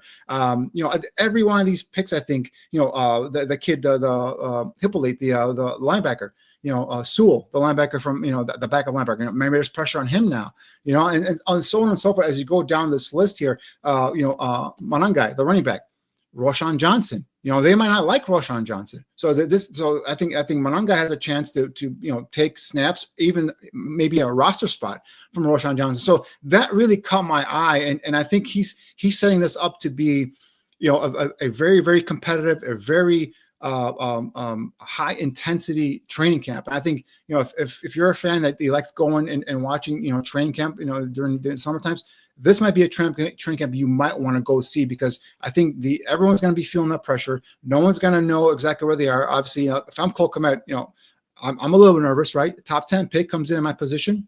We'll see what happens here. But I think even if there is no real danger of Cole Kmet, for example, losing his roster spot, I think just again that comment ratcheting up the notch a little bit would put some doubts in terms of Cole Kmet. Like, wait, I got to come in training camp, the best shape of my life. I got to block my ass off in the run drill stuff. I got to be able to catch, everything thrown my way. I got to make sure I pay attention to in the classroom and learn this offense as best I can. That's what I love hearing, because now I think you're going to get the best of a lot of players that maybe before, under the previous regime, was kind of cruising through training camp, cruising through the preseason games. This, I think, kind of lights a fire under everybody. Yeah, one of the things that Ben has talked about is that it's not going to be easy. I think it was I forgot the guy's name, the designer guy who works over at ESPN, does good work. He asked the question to Ben Johnson, what are you going to do to make things easier for the players to learn the system? He says it's not going to be easy. Why should we expect it to be easy? It's going to be hard. It's going to be hard. And that's a fantastic answer. Let's play in reality here. Let's not sacrifice effectiveness to make it simple for players. That's not coaching. That's babysitting. Placating. You're placating. Yeah, placating. So I asked in the chat, I'll ask you, do you think there could be a 25% more or less roster turnover going into opening day, week 1, Chicago Bears? Sure. It's a new staff. Nothing is guaranteed, at least in my opinion. I think everyone goes in there, and this staff comes in there with a blank slate on everybody. I talked about earlier, Karan Amagaji was a 3rd-round pick last year or 2 years ago, last draft. I think his position could be up for grabs there, especially if Braxton Jones proves to be healthy and he can either compete for the starting left tackle or be a swing tackle. I think so that no one is guaranteed other than Caleb Williams, other than Roman Dunze. And I think a couple of players you can pick and choose there, but I think no one is really guaranteed a spot. So are we gonna have some surprise cuts? Sure. Are we gonna have some guys get traded probably in training camp that we didn't expect to get traded? I think we can expect anything to happen here. So if anything, even if they keep the roster for pretty much the way it is, just the him saying that, putting that out in the ether for players to hear it, I think that's going to bring the group together. And when they come to training camp, ready to roll. Because remember, last couple of training camps, they haven't really had it that hard under Matt Eberflus. So the one thing I'm going to be critical if he doesn't play his starters in the preseason. That drives me insane when these coaches don't play their starters at all in the preseason. I'm not saying playing them, playing 3 quarters. I'm just saying at least a quarter a game or something like that. They don't play these starters in the preseason, and then week 1 they're all flat, and you wonder why they're flat. So I'm curious to see how that is going to happen in terms of the preseason and how does he handle the snaps for the starters and the backups and so on and so forth as well. So this is going to be very, very curious to watch. And again, I love listening to him talk because he always gives you something, always gives you a little bit of a tidbit that gets you thinking about, what does he mean by that? What's he saying by that? Like, who's that about? Or is there something about that? Or is it just, he's just putting it out there for just no reason? So it's the stuff that, as a fan and as an analyst, before you kind of tuned out Eberflus, right? Because he's always the same mundane crap every week in and week out. Now it's like, all right, let me listen, because I might get something here that, I didn't think it was coming. Indeed. Rough Love. Let's get to some of these questions now. Rough Love. Hi, guys. Pose is getting trashed. Other GMs schooled him all weekend. He might be done in 2026. I know that's hyperbole there. He didn't get trashed, but there were definitely a lot of eyebrow-raising, questionable decisions done by Pose. Based on the strategy of what you perceived, give him a grade. I'm not asking for a grade on the players, but I'm asking for a grade on should he have picked that guy or that guy. And when you put all that together, does he get an A, a B, a C, a D, or did he fail miserably? Because I think that's the best way to do grading right now is what decisions did he make that perhaps you would have done differently as a teacher? It's a good question. I didn't think of it in that perspective, but the one thing, like we went through the picks right now, and there was really no one I really like, oh my God, like what's he doing here? Other than the linebacker, obviously I think 4th round. I had a more like it's around 6, 7 kind of player, and he went 4th round for him. And that was the one eyebrow raiser for me, really. Jacques Frazier was a guy you hear about a lot in terms of the pre-draft camp, in terms of sleeper. A lot of people like them. So I think. Like obviously not going for a running back until 7th round was a little bit another eye raiser for me. Like, but maybe they only liked a handful of guys, and that's a little surprising because it was a deep running back class. Yeah, exactly. That's so those are the 2 things for me. I would say obviously this is changed once we see the players play and they produce, but I'd say more of like a B- in terms of. Now the one good thing is he did get the 4th round pick that he traded for Joe Thuney. For next year's draft, he traded to the Chiefs for Joe Thuney. He got that back, So that's a positive. So now their draft for next year is full. So they have a pick in each round. So I think that's a positive there. But I guess if I had to knock them is not getting a running back earlier than the seventh round. And again, I'm being picky here. And then Hippolyte in the fourth round, where I had thought he might have been available there in the fifth, sixth round. But again, we have to go back and talk about how convincing was Richard Smith, the linebackers coach. How influential were they in that room, saying, "No, we need this guy now. He's going to fit the scheme perfectly. We have an idea how we're going to use him." Blah blah blah, all that stuff. So not knowing all that information, I'd say a B minus.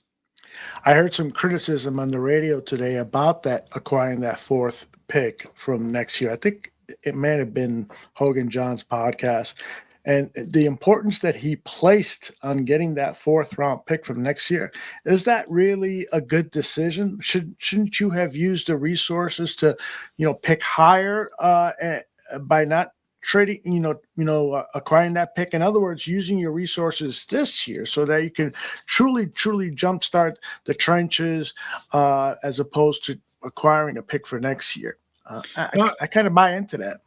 Now, the one thing about that is obviously a lot of teams were looking to acquire picks for next year. I think again it's early, but the early talk right now. I already got my list for 120 top prospects for next year's class, but it's looking to be like a lot deeper class next year. And there's already 3 or 4, possibly 5, offensive linemen that go in the first round. Again, it's early, but running backs looks like it should be a pretty solid group there as well. So I like getting the pick for next year because I do want to see more picks, and especially if it's going to be a deeper class. Remember, the strength of this class was always mid first round to the end of day 2.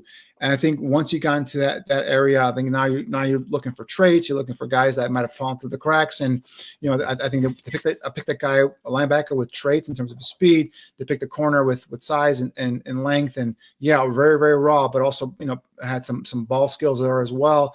I think they went that again. The running back that late surprises me really. And then so if anything, I have to criticize, but no, I'm not going to criticize them for getting a pick in the fourth round.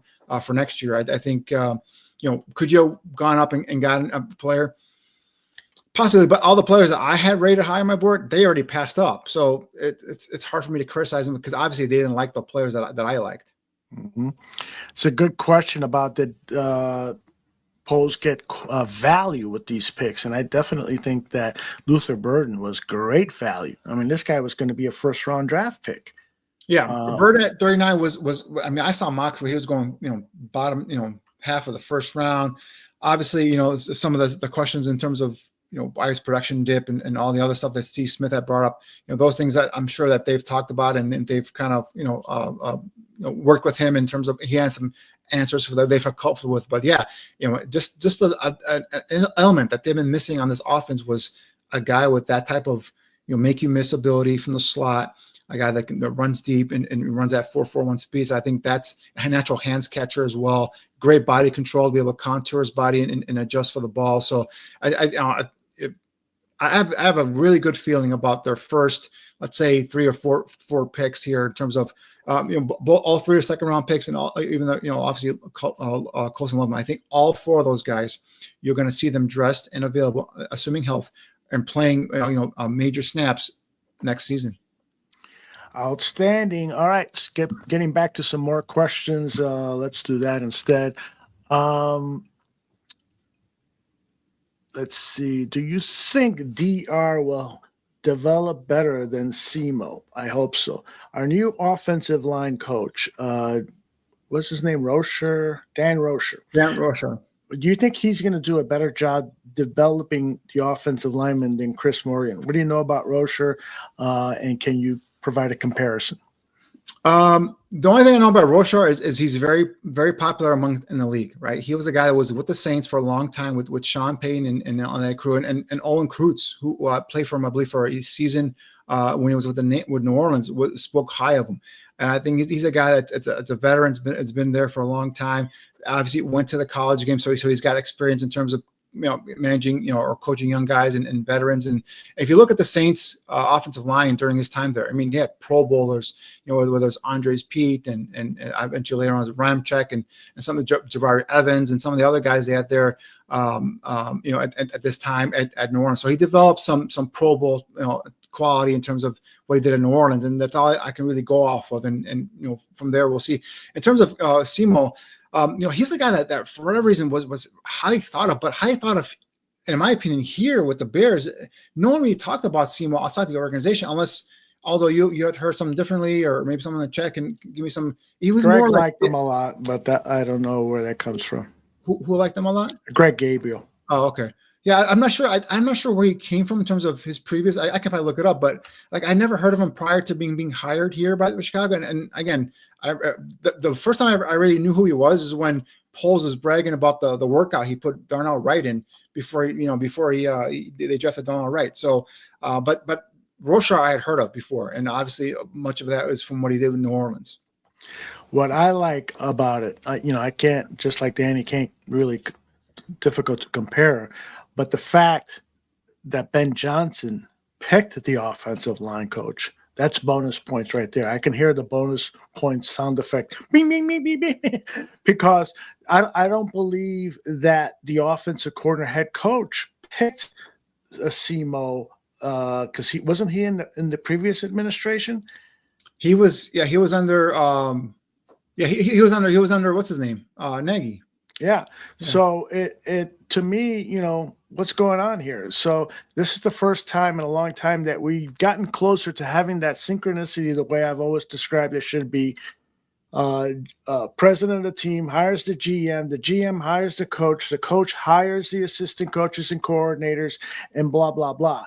We aren't totally there yet because this is Poe's second attempt at a head coach, but at least now, with just 1 year of the rookie quarterback, now in the second year, now you got a head coach, an offensive coordinator. Everything is aligned for success. This is the closest that we've come to doing it the right way. So that's important to me. The biggest question is, was Simo a Trace Armstrong client? That's I think that would be a good bet. I'll tell you that. All right, back to our questions. Are we keeping defensive tackle Williams or Pickens? Those guys are fighting for a job, like Danny was saying, right, Danny? Yeah, I think Zach Pickens is in trouble. If I had to pick between those two, obviously, I think Chris Williams was just signed to a contract, if I'm not mistaken, a restricted free agent contract that they signed him. And I think they like him. I think he fits this scheme in terms of that three technique. Pickens was really guy I like coming out of South Carolina. Actually, I liked him better than Gervon Dexter. If you remember at that draft, I think he was a guy that fit perfectly in terms of that three technique, get upfield. But he's been a disappointment. And for me, it was an eye opener was last year when he was a healthy inactive. And I'm like, all right, well, whatever. It's a new staff, so he's another guy that's got to come in here and battle his ass off and prove to this new staff that he can, he's worthy of keeping. But if I had to pick between those two guys, Chris Williams or Zach Pickens, I think Pickens is in trouble with the addition of Shamar Turner, and also obviously bringing in Grady Jarrett, via free agency. It's going to be a great camp battles. I can't wait for that to happen.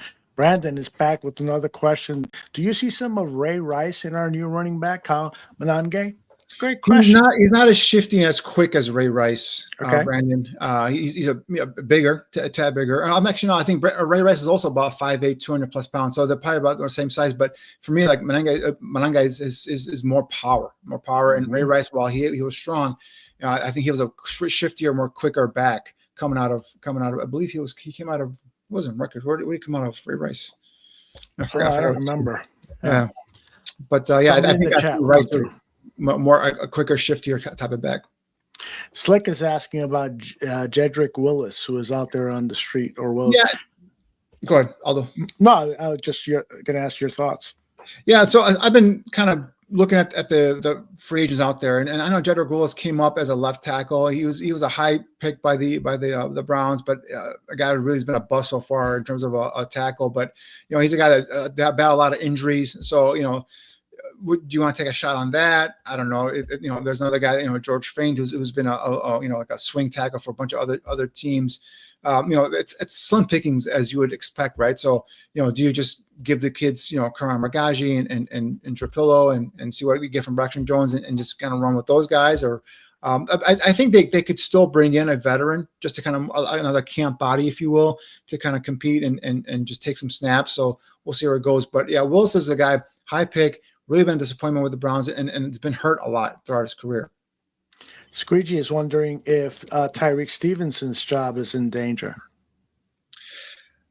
Not see. So Za is a talented kid, but he's raw, in my opinion. I think he's a developmental kind of prospect. So he's a guy you can probably put on the roster and just kind of build him up, get him stronger, and work on that. So I don't think Tyreek Stevenson's job is in danger because of Za Frazier. I think it's in danger if he comes in thinking, oh, he was a second round pick and the GM is still here, so he'll keep his roster spot, whatever. He's got to come in here. He's one of those guys I talk about. Got to come in here, head on straight, focused, and ready to battle, because it's going to be open competition. And he could excel in this defensive scheme, right? He's more of a press corner. And that's one of the reasons why I like Terrell Smith more than Stevenson coming out in that draft, because Smith was more of that zone corner, a guy that did a great job of letting everything kind of in front of him, just transitioning downhill and wrapping up tackle. Stevenson was more of a press corner. So I think, with Allen coming in, I think this is a boost, if you will, for Tyreek Stevenson, because this scheme plays better to him, right? So I think that's something that where if he comes in head on straight, put last year behind him, and just focus on what he's doing here with his technique and learning this defensive scheme, I think Stevenson could be one of these guys that benefits from Dennis Allen being the new defensive coordinator. Raheem Sanders, KQ, is asking about one of the UDFAs. Have you had a chance to look at him at all? I had not, but he's from South Carolina. He got picked up, I want to say, I saw him sign for another team, so he's no longer a UDFA. What about the thought of moving Smith to safety because he's a zone guy? J2K is asking. Terrell Smith? Yeah. I'm trying to think. I don't believe he played safety in Minnesota. I think he was a corner. I mean, you could try it. I don't know. I mean, at this point right now, that's another position that he brings up. J2K brings up. It's a position that you and I thought, although going into the draft, that sneaky important position. Mm-hmm. A lot of question marks about health there, maybe age. They didn't do anything at safety. So another position I was looking at in terms of free agency, there's Julian Blackmon, the Colts safety, who's out there as free agent. Justin Simmons is out there from the Falcons as a free agent. Now, would he want to come in and guarantee a starting spot? That's probably out of the question, because you have to come in here and probably battle to start here. So we'll see if they pick up a veteran here in free agency in terms of safety. Now, they did bring up a couple of undrafted free agents that intrigued me a little bit. I'm doing some work on those guys, and I hope to have a report on the undrafted free agents coming up on Schumann Draft Scout. But this kid from Oregon, Tysheem Johnson is a guy that decent size, started at Ole Miss, transferred over to Oregon, and also Major Burns. Now, if you're a safety, I don't know if you want to have a name Major Burns. It's a little rough, but all joking aside, 3-year starter, started his career at Georgia. So, these guys are highly recruited, highly talented kids. 3-year starter for LSU, 33 career start. So these are two guys I'm going to put under the microscope for Schumann Draft Scout and have a scouting report produced here in the near future, along with, since we're on the undrafted free agents, if you don't mind, Aldo, North Carolina, Power Echols is a guy that, another 3-year starter, had back-to-back seasons a couple years ago of over 100 tackles. So he's a guy that intrigues me. And it's Cal edge guy, Xavier Carlton, big lanky kid, 6'6", 273, 34 and 5/8 inch arm length, 1.76 10-yard split. Not very athletic in terms of bendy, below the waist, more of a real skinny lower half. Show some stiffness, but he's a guy at 273. When they line him up wide at Cal and more of like a 9 technique and let him go, he's a straight line athlete. He's a good straight line athlete. So when you let him go straight at an angle at a quarterback, he showed the ability to be able to press and to convert speed to power and get after the quarterback. Had 9 sacks last year, if I'm not mistaken. 9 sacks last year, 11 tackles for loss. So he was productive for Cal. So he's a guy that intrigues me. Also, kind of watching him a little bit, maybe you can add 10 pounds and kick him inside to a defensive tackle, big, long defensive tackle inside with that big, radius, wingspan, if you will, put up his hands and maybe not bat some balls down at the line of scrimmage. So Xavier Carlton is another guy that intrigues me that I look to do some more work on.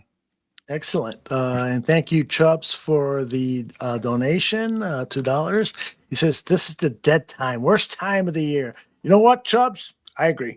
But after the draft, there is news that will come out of Hallis Hall with all the OTAs.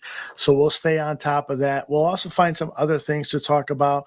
Right now, I'm working with Bears Country Productions. I'm doing something about the 85 Bears. This, of course, is what the 40th anniversary of that team. So we'll have some interesting things coming up a little bit outside the box, since there won't be a lot of current news coming out of Hallis Hall. All right, some more questions for you, Danny. D. Starren asked a question that it's kind of a philosophical question. When will the coaching staff not have a clean slate with the players? How long before they know and trust the players? I got to believe that this coaching staff is in that process now, and they want to get there as quickly as possible up until like week one. You know, in week one, they are hoping to get an allegiance with players who are totally on board with everything that's being preached about running hard when you're not the primary receiver, about doing all the little things and stuff. And if it's not there, then we're not going to have a winning season this season. And, you know, Ben Johnson is going to want to get rid of a lot of players. That's how I read that, Danny. What do you think? Yeah, I kind of two different angles I read it. So first of all, I read in terms of the player himself. So for example, DeAndre, Stevenson, the corner, right? Sure. You know, he's a guy had a horrible year last year, right? With the whole Washington game and everything like that. You know, clean slate, meaning that you come in now, forget what happened last year. It's a whole new staff.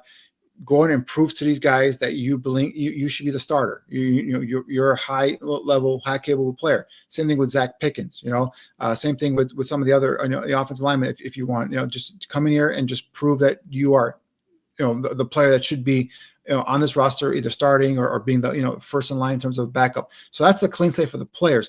Now, in terms of the coaching staff, obviously, the one thing that Johnson said earlier was like, when he comes in, him and the staff are going to set the culture, because that's the most important thing when you're building a football team is that culture. And when you set the culture, and then the players know what to expect day in and day out. Right. There isn't going to be any crazy radical changes here and there. And the coach is not going to flap the handle 1 week and then be your buddy the next week and so on and so forth. Once you set the culture and players know what to expect.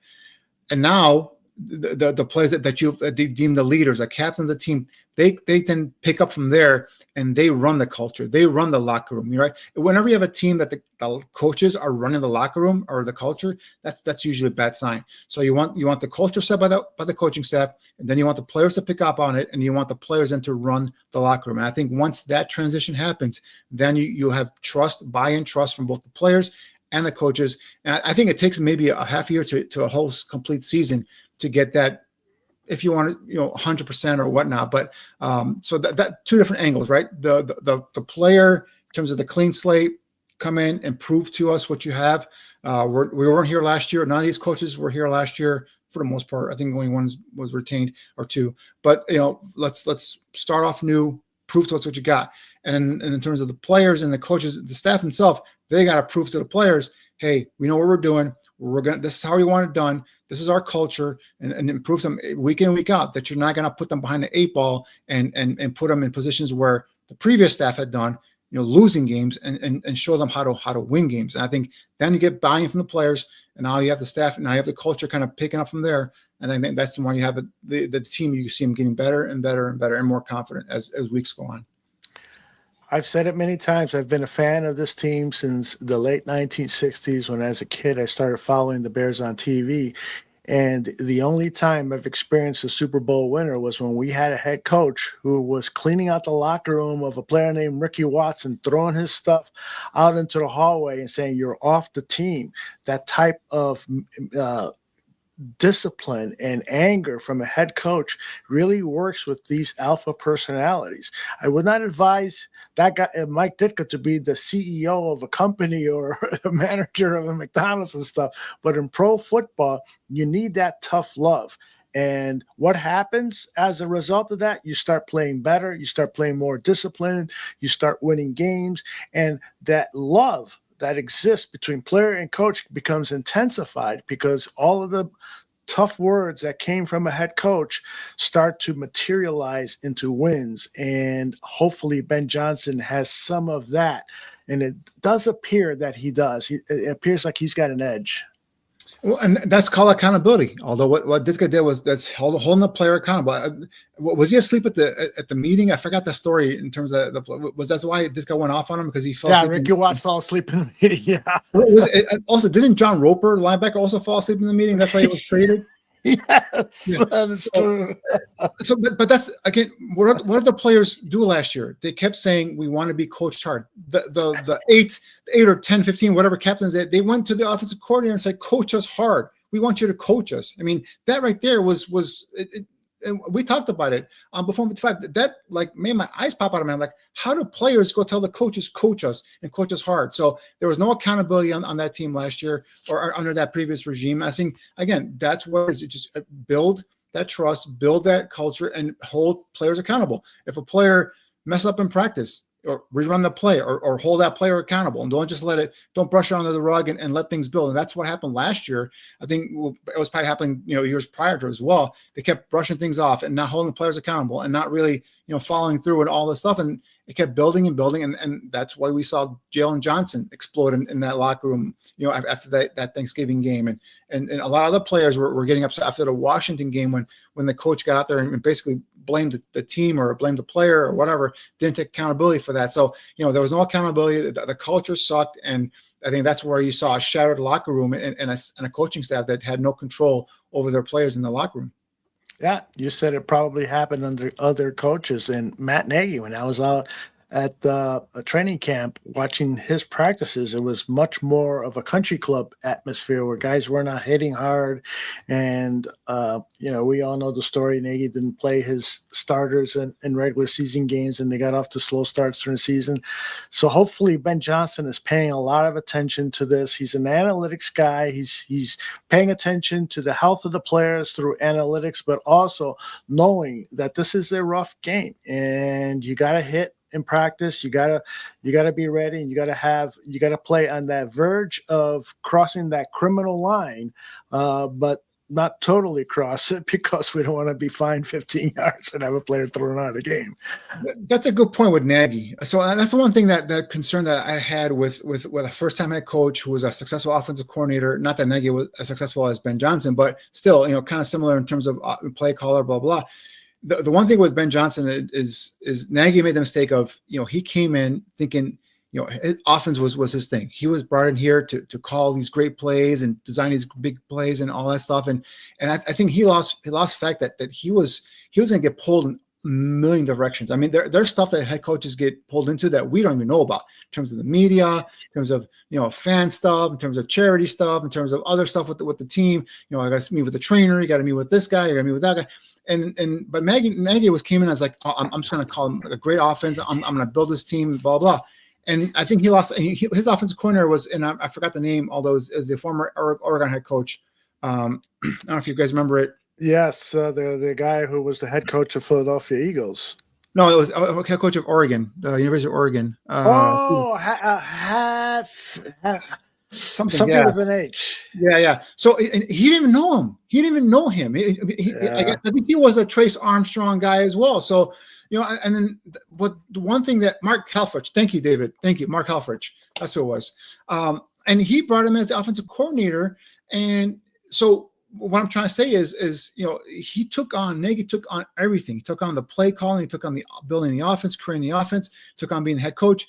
I think what I hope Ben Johnson is doing is not taking all that on, because he was a great offensive coordinator for Detroit, but being a great offensive coordinator, play caller here, and designer here, and a coach, that's a lot for someone to take on. So with Declan Doyle, someone who looks like he's smart and very well versed in terms of how to coach speak and everything like that, I think he's going to give him a lot of the the daily, if you want, the grind work, right? The grunt work, during the week, where he's digging up film and pulling up plays and clips and doing this and doing that and putting together the practice, schedule, and putting together help putting together the game plan. And then so now Johnson can go and do his coaching duties, but he still has trust and faith in a young guy like Declan Doyle, who's coming up in the ranks, who's willing to do all the, if you want to call it, administrative work, right, that head coach has to do, and then build it. And now Johnson comes in, he kind of overlooks anything. All right, nope, this play I don't want. This play I want. Find this play against Detroit 2 years ago. Let's put that in there. And I think that's where I'm hoping, right? Well, the proof will be in the pudding. We'll see what happens this year. But I'm hoping that's where Ben Johnson is more prepared, as opposed to other offensive coaches that take over a head program because of their play calling duties. Like a guy, Liam Cohen, the guy from the Jacksonville Jaguars, successful offensive coordinator, first-time head coach. His majority of his staff are all young, the first time, NFL coaches. So curious to see how that dynamic plays out. That's the one thing I always worry about is these first time offensive callers, play callers, if you will, quarterback whisperers, whatever you want to call them, is how they handle the pressures of designing the offense, calling the plays, and being an overall head coach. Hopefully Johnson has learned from his, from previous experiences and maybe has given Declan Doyle a lot of that stuff, or maybe even given Antron Randall, because he did mention that the title of associate head coach that Randall L has is going to play a part. His hands is going to be Antron Randall. His hands are going to be on all aspects of the team as the associate or assistant head coach. Great stuff. Kay also has a great thought here. One of Ben's toughest jobs will be to get Caleb to throw in structure, get that habit in place. Danny, I think now that the draft is over, this is the number one thing that's going to be on my mind for the next several months.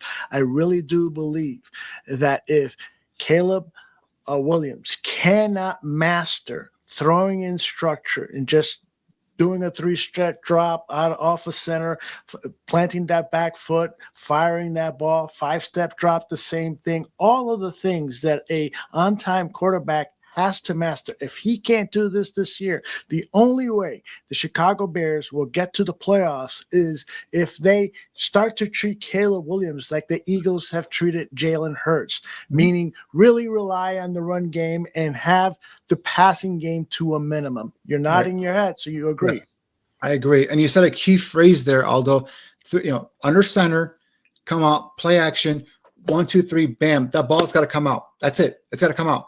And you told them, like, this is the progression. This is how you got to go, and you got to make a decision. That when that third foot drops or whatever, if you're doing a five-step drop or 7, when that back foot hits, ball's got to come out. And I think that's where Ben Johnson has to drill that into Caleb. And I think putting him under center, which is something that we called up for a long time ago, is going to be key. I think play action is going to be key. Run game. And the other thing with Ben Johnson, I think if Caleb's having a bad game, where he throws her off or he's just off the mark, I think Ben Johnson is not afraid to just, do the, handoff and just rely on the running attack and then do some of these quick plays, right? Which is a quick hitter in the flat to Colson Montgomery or Colson Loveland or a Cole Kmet or even like a quick, a slip screen to Burden or DJ Moore and some of these quick hitting plays to get Caleb on track and get his rhythm on track. I think that's going to be key here. So, you have a offensive minded head coach who's done this before in terms of play calling, who, knows how to work with these quarterbacks. And I think getting them in a rhythm and utilizing the run game in play action and some of these, getting the ball out of his hands quickly and just less thinking. I think that's going to help Caleb, and hopefully he gets him in rhythm. And then we see him progress. But yes, under center, timing in terms of 1, 2, 3, bam, the back foot hits, the ball's got to come out. I think those are all paramount and all key for Caleb's development. Indeed. I want everyone who's watching us live, and we've got 442 people watching us live across all our 3 platforms, those on Facebook, those on X, head over to YouTube. And those of you watching now on YouTube, head over to Shimon Draft Scouts, all one word, SHIMON. You see it on the screen there, Shimon Draft Scout, and subscribe to Danny's channel. He's continuing to load videos on the undrafted free agents. He'll be providing analysis of those. Danny, what else are you planning during the off season, or are you going to be like me, sipping a pina colada by a pool somewhere? No, I wish I had the Ando Gandia money bank. I can go sip pina coladas by the pool, but no. So I'm going to finish the draft class, posting my scouting reports and videos on the rest of the remaining draft class. Then I'm going to have the some of these undrafted free agents that kind of intrigue me. We'll post those as well, and then we'll take a little bit of a hiatus, or for maybe like a couple weeks, maybe step away a little bit, decompress a little bit. But like I said earlier, I already got my 100 top 20 players for next year's draft. So I'll wait a little, maybe a month or so, because if not, I believe my girlfriend will leave me if I dive right back into the tape. So, I got to spend some time with her and the family, and then just start getting prepared. Not a deep dive. Obviously, the top 120 can change. We've seen it before, right? Guys are number one going into the season, and next thing you know, they're Luther Burden, top receiver coming into this past season, goes in the second round. So all the time. So we'll just do that and just slowly then rev up. Obviously, as training camp starts, then I start going from my scouting hat over to my analyst hat and start breaking down some Bears position battles possibly in camp, and then look at the preseason. And next thing you know, it's week one, and myself, John, and Alyssa are predicting the Bears to go 10-7 again, or 11-6 or something like that.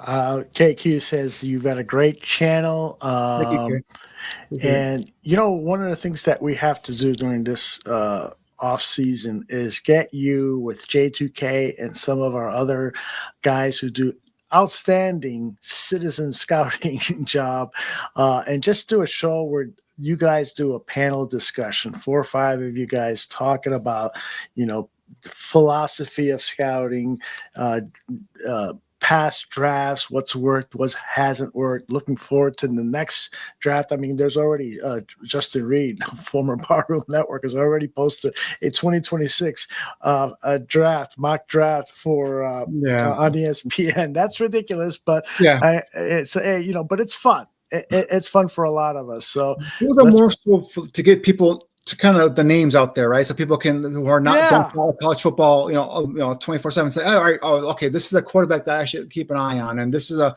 offensive lineman I should keep an eye on. So I think those are why those are out there. But yeah, I would love to get with J2K and Vizzo Joe and anyone else who wants to jump in, and we can talk football, we talk draft, we can talk, pina coladas by the pool with Aldo. There you go. I know how to mix a perfect pina colada. Trust me. I really, really do.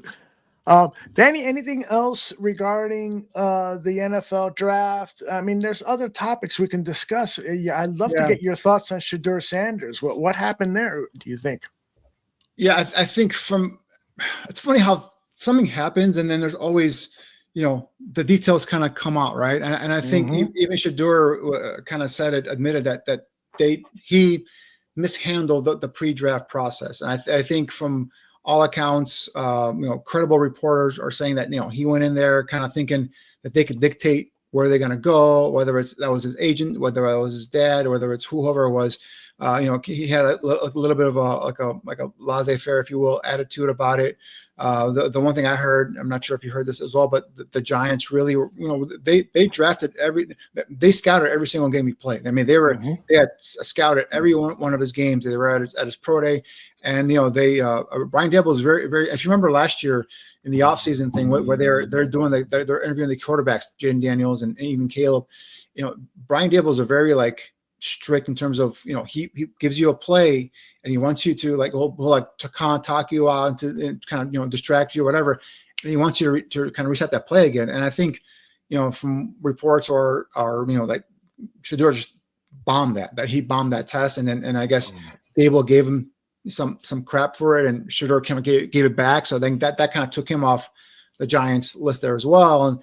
And obviously, and then obviously the Giants moved on, right? And then they fell in love with Jackson Dart during the process, and that's why they move up and get Jackson Dart. So I think it was a combination of a bunch of things, but he went in the 5th round, he didn't get the money he thought he was going to get. But the one thing with Shedeur, I think he landed in the perfect situation for him, to be honest with you. I think Cleveland doesn't have a clear-cut starter. I think obviously drafting Dillon Gabriel in the 3rd round was a head scratcher for me. I mean, he's a guy 5'10", 5'11".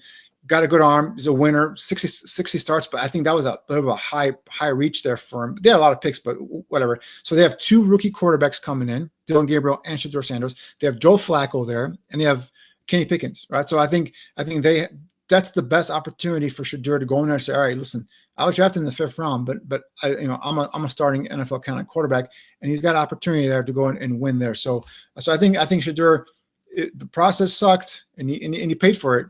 But I think he ended up in the best possible situation for himself in terms of getting an opportunity to go in and actually, playing early on. And he, with a great head coach, great play caller, and Kevin Stefanski as well. So I think that's huge there. In terms of the draft, one thing I want to talk about, although, is the NFC North. I think going through some of our teams in the North, and I was kind of looking at once the dust settles, right? You want to take a look and see like who did well and who helped themselves well. And I'm going to tell you, like for a team that, if I just went off of guys that I liked, I think the team that did well is the Detroit Lions. And Don Burr, if you're out there, I know you're out there somewhere, Don Burr. No, he's not allowed here anymore. He's under his burner account. He's not under Don Burr anymore. But correct.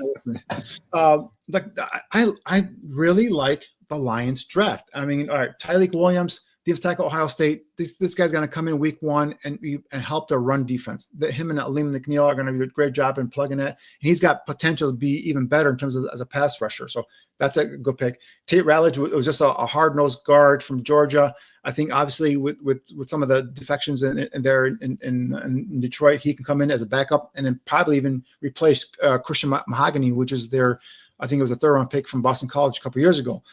Isaac Tesla, although we talked about him, he was one of my day 3 gems. Went a little bit higher than I thought he was going to go, 3rd round. But again, a guy 6'4", runs a 4.40, tough, will go ahead and block, in the slot. And I think that brings that added element of speed to Detroit. A good natural hands catcher.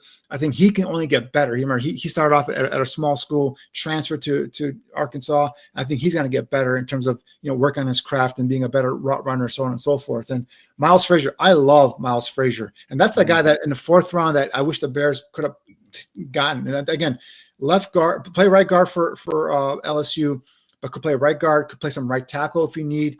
As a guy that really is a mauler in the run game, and I think he is going to be a hell of a pickup there for Detroit.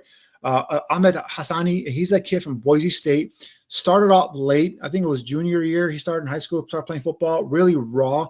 But he caught my eye at the East West Shrine game. His ability, undersized, about 6'2", but 32 to 33-inch arm length, but plays with a high motor, intense player, really productive at Boise State the last couple of seasons. So both in tackles for loss and in sacks. So I think he's a guy that could get a chance there to go on and do something. Dan Jackson, a very underrated safety for Georgia, a walk-on basically, and then ended up being a starter this past year. When he wasn't invited to the combine, but at Georgia's pro day lit it up with, I think, around a 4.41 or maybe even a sub 4.40. Physical in terms of his ability and as a run defender. I think he's a guy that's going to probably make a start on special teams. But I think he's a guy that has got a chance to contribute maybe year 2, year 3 in his career. And Dominic Lovett, more of like a smaller receiver from Georgia, but a quick gadget guy. We'll see if he makes the roster. But man, those first 3 or 4 picks really improve that roster overall. Looking at the pack, unless you have a question about Detroit, I can move on to Green Bay. No, I was just gonna, lament the fact that Miles Frazier, because you talked about him frequently on Draft on Tap, lamenting that he ends up with Detroit, and then this kid Ahmad, I saw him at the combine and how fired up he was during those drills. I said to myself, man, that's a guy I would love to see the Bears capture. But it's the Lions again. So, yeah, every year Brad Holmes does a good job with his picks. And again, it's the culture, right? They set the culture. Dan Campbell set the culture.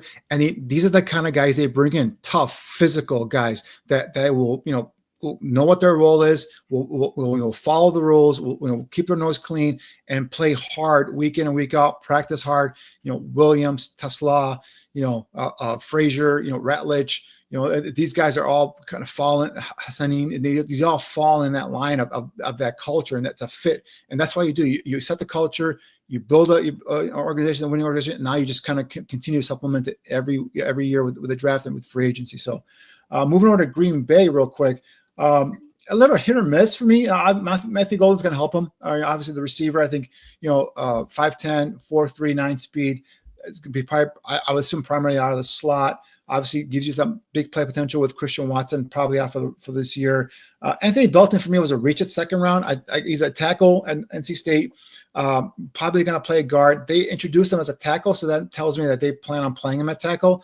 We'll see how that goes. That's a little bit of a boomer bust for me. Savion Williams, a highly talented kid at TCU, big, strong, athletic receiver. Can do a lot of things. You can pitch the ball to him out of the backfield. Can line him up, even as some teams saw him as possible as like a big flex tight end. Outside as a receiver. So that's a guy that's getting another speed demon or big body physical player that can add to the receiving core, which is threw me off a little bit because I thought Green Bay, other than obviously Watson being injured, I thought they were set a receiver. Next thing you know, they go take 2 receivers in the first 3 picks. So that's a little bit threw me off. Cliff said that at the same time you were saying it. Oh, okay. All right. Great minds think alike, Cliff. There you go. And then obviously Baron Sorrell is more of that edge kind of 3-4 outside linebacker. We'll see how he fits there. Same thing with Colin Oliver. Warren Brinson is a guy that intrigued me as possible defensive tackle here from Georgia for the Bears, but he's probably going to play a 5 technique there for them. And Michael Robinson, the corner from Tulane, and John Williams was a tackle, Cincinnati, probably going to play guard. So we'll see how that goes there as well. But a little bit hit or miss for me with Green Bay, but I definitely liked Detroit's draft. And in terms of Minnesota, they only have 5 picks, I believe it was. I think 3 or 4 picks. No, they have 5 picks. So Donovan Jackson, another guy that I liked. I thought he was a 2nd-round player, but he goes here in the 1st round. He's a guy that plays left guard, physical in terms of the run game. When Josh Simmons went down last year, he kicked out to left tackle, and then Ohio State didn't skip a beat there. Ty Felton was a receiver from Maryland. Really a kind of dynamic, big play, twitchy receiver. He's going to help them there in terms of that, some depth there. Tyron Ingram Dawkins, another one of my day 3 gems, goes here. And I think he's a guy that, another one of these Georgia players that's very talented, size, length, athletic ability, was part of that rotation. Play some end, could be a 4-3 defensive end, could kick inside a defensive tackle. Obviously with Minnesota, I believe he'll be a 5 technique there, but definitely a guy that intrigues me in terms of traits and potential to get better at the next level. Kobe King from Penn State, I didn't really dig into his tape that much. But he's a Penn State linebacker. Typically, those guys are at least worst case scenario, they probably a good special teams player. And then Gavin Bartholomew, the tight end from Pittsburgh, another one of these guys get lost in a deep tight end class. Numbers aren't great, but he's a guy that again plays hard. Competes in terms of as an inline blocker. Also, when you kick him outside as well. So some intrigue there, but definitely by far, in my opinion, I think Detroit had a very good, impactful draft from top to bottom. I agree. Detroit, I'm just I have a lot of respect for how they've handled the draft since Brad Holmes has been there, and maybe a little before then. They finally are getting it right. It's going to be interesting, though, to see what happens with that team in 2025 now that Ben Williams and Aaron Glenn are both gone, and Campbell has said that he's going to do more of the offense in terms of scheming things and calling plays and stuff like that. He said that's where I came from. So it's almost like he was saying, I can do this as good as Ben. That's going to be the big question mark for the Detroit Lions. They've got a good roster. They've got some holes, but the coaching change could be the biggest story there. That's interesting. I don't know. He's taking, so Dan Campbell's taking over play calling now? He didn't announce exactly that he was going to do the play calling because this was a press conference before they hired their offensive coordinator, so I haven't heard anything since. Okay. But immediately after Ben Johnson left to the Bears, Campbell said, I'm gonna take a bigger role in the offense. That's where I came from, play calling, scheme, and everything. So it's going to be interesting to see what happens there. And then with the Packers, you brought up a really interesting thing regarding the Green Bay Packers. You asked me to pull this. You want to lead into it in any way?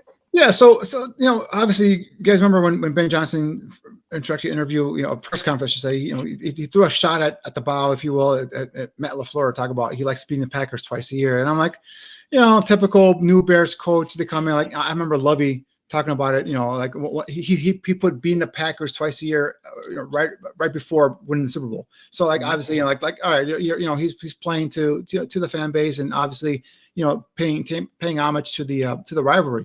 And then Ben Johnson did it, right? And I'm like, okay. So I'm like, he's probably just messing around with LaFleur because they probably have some sort of relationship or whatever. Two young, play designers, play callers. And then this thing happened where I saw on the internet. If you want to go ahead and play it, here it comes. Do you have beef with Coach Johnson? I was waiting for this. I don't know Ben Johnson. So do you have beef? Do I have beef? I don't know Ben Johnson. I respect him as a football coach. He did a nice job. Yeah, but do we not feeling the same thing right now? Yeah, well, yeah. But if you don't know him, why is it tight in here? It's not tight. I'm not tight. I thought it was interesting. What was interesting? I thought the press conference was interesting, but I don't have beef with him. And to be quite frank with you, I kind of enjoyed beating Matt LaFleur twice a year. I don't get all into that stuff. I thought it was. But you'll harness it. He'll see the eye emojis after a win. You'll send. I don't have his number, so that won't happen. You gonna Jim Harbaugh him after a game? No, you beat him? I would never do that. Do you have the strength to do that? I don't know. Probably not. Apparently not. Apparently not. No, I'd never do that. Do you? That was good stuff. So okay, apparently, obviously, it's a little bit tongue in cheek, but I'm like watching. I'm like, he doesn't know Ben Johnson, doesn't have his number. There's no relationship here. So Ben Johnson took a shot at an opposing division coach they had no relationship with. And I'm like, whoa. I'm like, and then it looked like LaFleur's a little peep, like like kind of like one of those, Will Smith, keep my name out your mouth kind of moments there. And so is Ben Johnson like starting something here? The impression that I got was that was Ben Johnson's Lovie Smith moment when Lovie said we will beat Green Bay. He was made aware of that, perhaps, and he wanted to come up with something himself because he knows that rivalry with the Packers. He knows, that it's really important to Chicago to beat that team.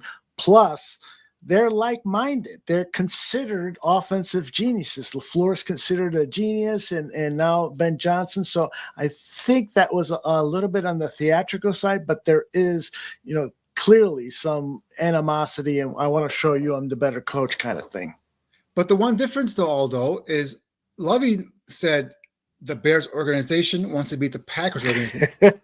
Johnson made it personal. He said, he made it, he made no, I'm going to beat him twice a year. So like, that's like, whoa. So I don't know if anything happened between Green Bay and Detroit when they played him. I know he was successful. Obviously Ben Johnson was successful with Detroit beating Green Bay.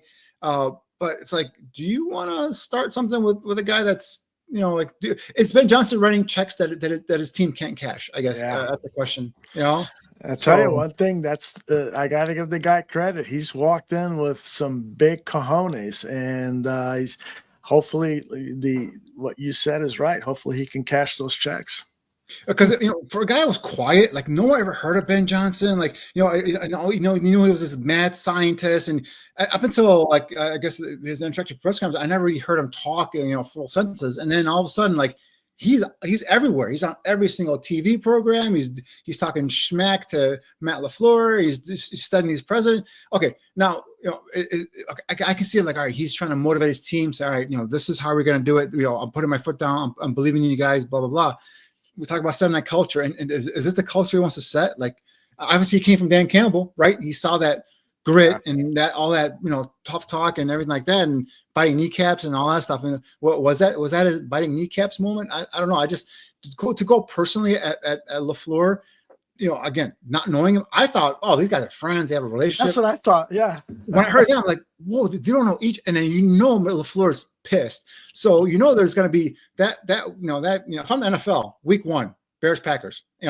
I would put it out there and everyone can talk about it. That's what I would do if I'm the schedule maker. So we'll see how it goes. But I'm with you, man. I can't wait for that schedule to release. I think it'll be in about 10 days or so. May 14th. May 14th. There you go. So May 14th. So 14 days, right?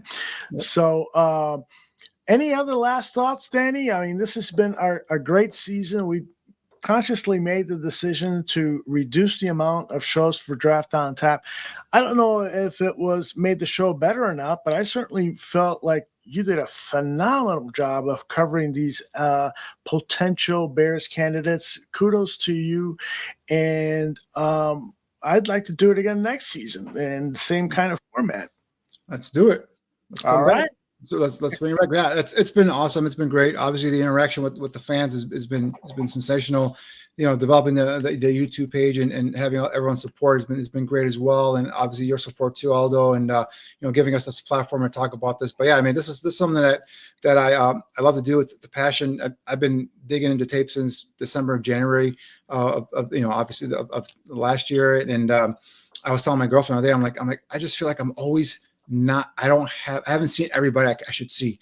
And she's like, you've been doing this since like December or January. I'm like, yeah. I'm like, I just feel like there's more and more. There's more prospects I got to find. There's more people, you know, player tape I got to see. And so she drives her a little. She's like, you're like, she doesn't get it. But this is a passion of mine, and she understands that it's a passion of mine, and she's very supportive of it. But like, you know, just to sit here and just kind of watch these tapes over and over again. Now it's like I was telling her too. I'm like, it's a little thing where I feel like, because I've been doing it for like 4 months now, almost 5 months, like a little piece is missing now. Like I lost a friend or lost a puppy, or, you know, like, so you get that little, you know, mourning, you know, like you're in a state of mourning a little bit, and then obviously you move on and get over it. Now start revving up you know, take a little break and then start revving up again for next year. Well, you know, what has to be the best about what transpired this draft season is that you and your son started doing coaching together. He started helping you with the cut-ups, huh? Yeah, he's all into Madden, and like, you know, he you know, he already pre-ordered the 2026 Madden. He's waiting, you know, when the player was drafted, he does this thing called Ultimate Team where you get these cards, and you create teams from that, and he's like, all right, so as soon as Cam Moore was done, bam, his card was ready, and so the next day he had a 99 Cam Moore card, a 99 Travis Hunter card, and he's already ordered Travis Hunter Jacksonville Jaguars jersey. So yeah, he wanted Travis Hunter jersey from Colorado. I just couldn't find it for him for last Christmas, but so he got himself that. Yeah, so he's into. He actually told me, well, what was it, like a couple weeks ago? He's like, once the draft's over, like, what are you gonna do for football? He goes, when's football gonna come back? I'm like, it's gonna be a while, buddy. It's July's training camp, and August is preseason games, and then finally, you know, September. So it's gonna be a while. You know, well, let's see if we can get some tickets to get the two of you guys out to Bears camp and see the Bears practice. That'd be a great thing. I really love to see you and your son. He would love to go for sure. Yeah, I'll say it. Meanwhile, your daughter is wondering when Daddy's gonna take her to the park. My daughter's a junior high school. She's got her own world. You know? She's in theater. She works. She's learning to drive. She might be getting a license here soon. And next thing you know, yeah, she's got her own. She got her own group of friends. I'm not, you know. Yeah, that I'm just glad when she needs me to, you know, for, some money. My biological daughter, but probably freshman year of high school, she was like, "Okay, Dad, I don't need you anymore. I got my friends." Okay. Right, once she got the job and she has friends who drive, so she's like, "Oh, Dad, I'm going to go with my friends for dinner tonight." All right. Yeah. Indeed.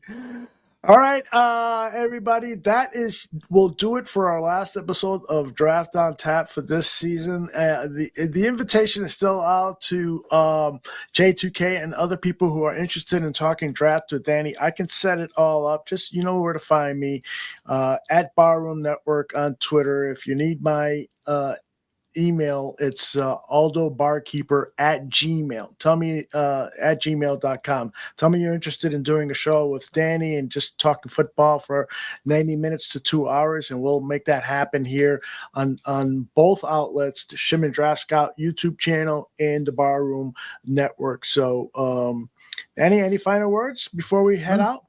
It's been great. I think the Bears did well in this class. Obviously there's always going to be, you know, questions in terms of, you got this, go this way. We'll find out. But I think this is a draft where I left, like I said earlier, there's a couple of eyebrow raisers, but is more so, you know, didn't take a running back until 7th round, and also that the linebacker in 4th round. But other than that, it was like, I could see the fit, I can see the player, I can see the vision. That's the most important thing, right? Is this coaching staff appears to have a vision for how they're going to utilize these players, how they're going to coach them up. And now the tough part starts. Now you develop them. You got the talented players in there. Now let's develop them. Let's get them better. Let's see Shamar Turner become a pass rushing 3 technique.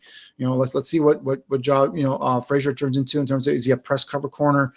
See what Al Harris does. And I think, you know, that's going to be the fun part, and seeing these guys developing and get better here as the season progresses. Indeed. I agree with every word. All right. We'll leave you with probably the best moment of the draft from this past weekend, and we'll see you all again soon. Green Bay, Wisconsin! Is that all you got? Come on, you can be louder than that!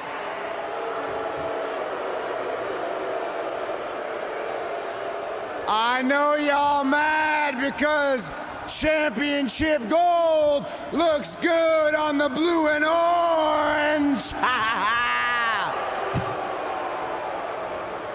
But in all seriousness, Green Bay, we are in the shadow of Lambeau Field. And I love Lambeau Field because the king of the North, the best quarterback in the NFC North, Caleb Williams, is undefeated at Lambeau Field.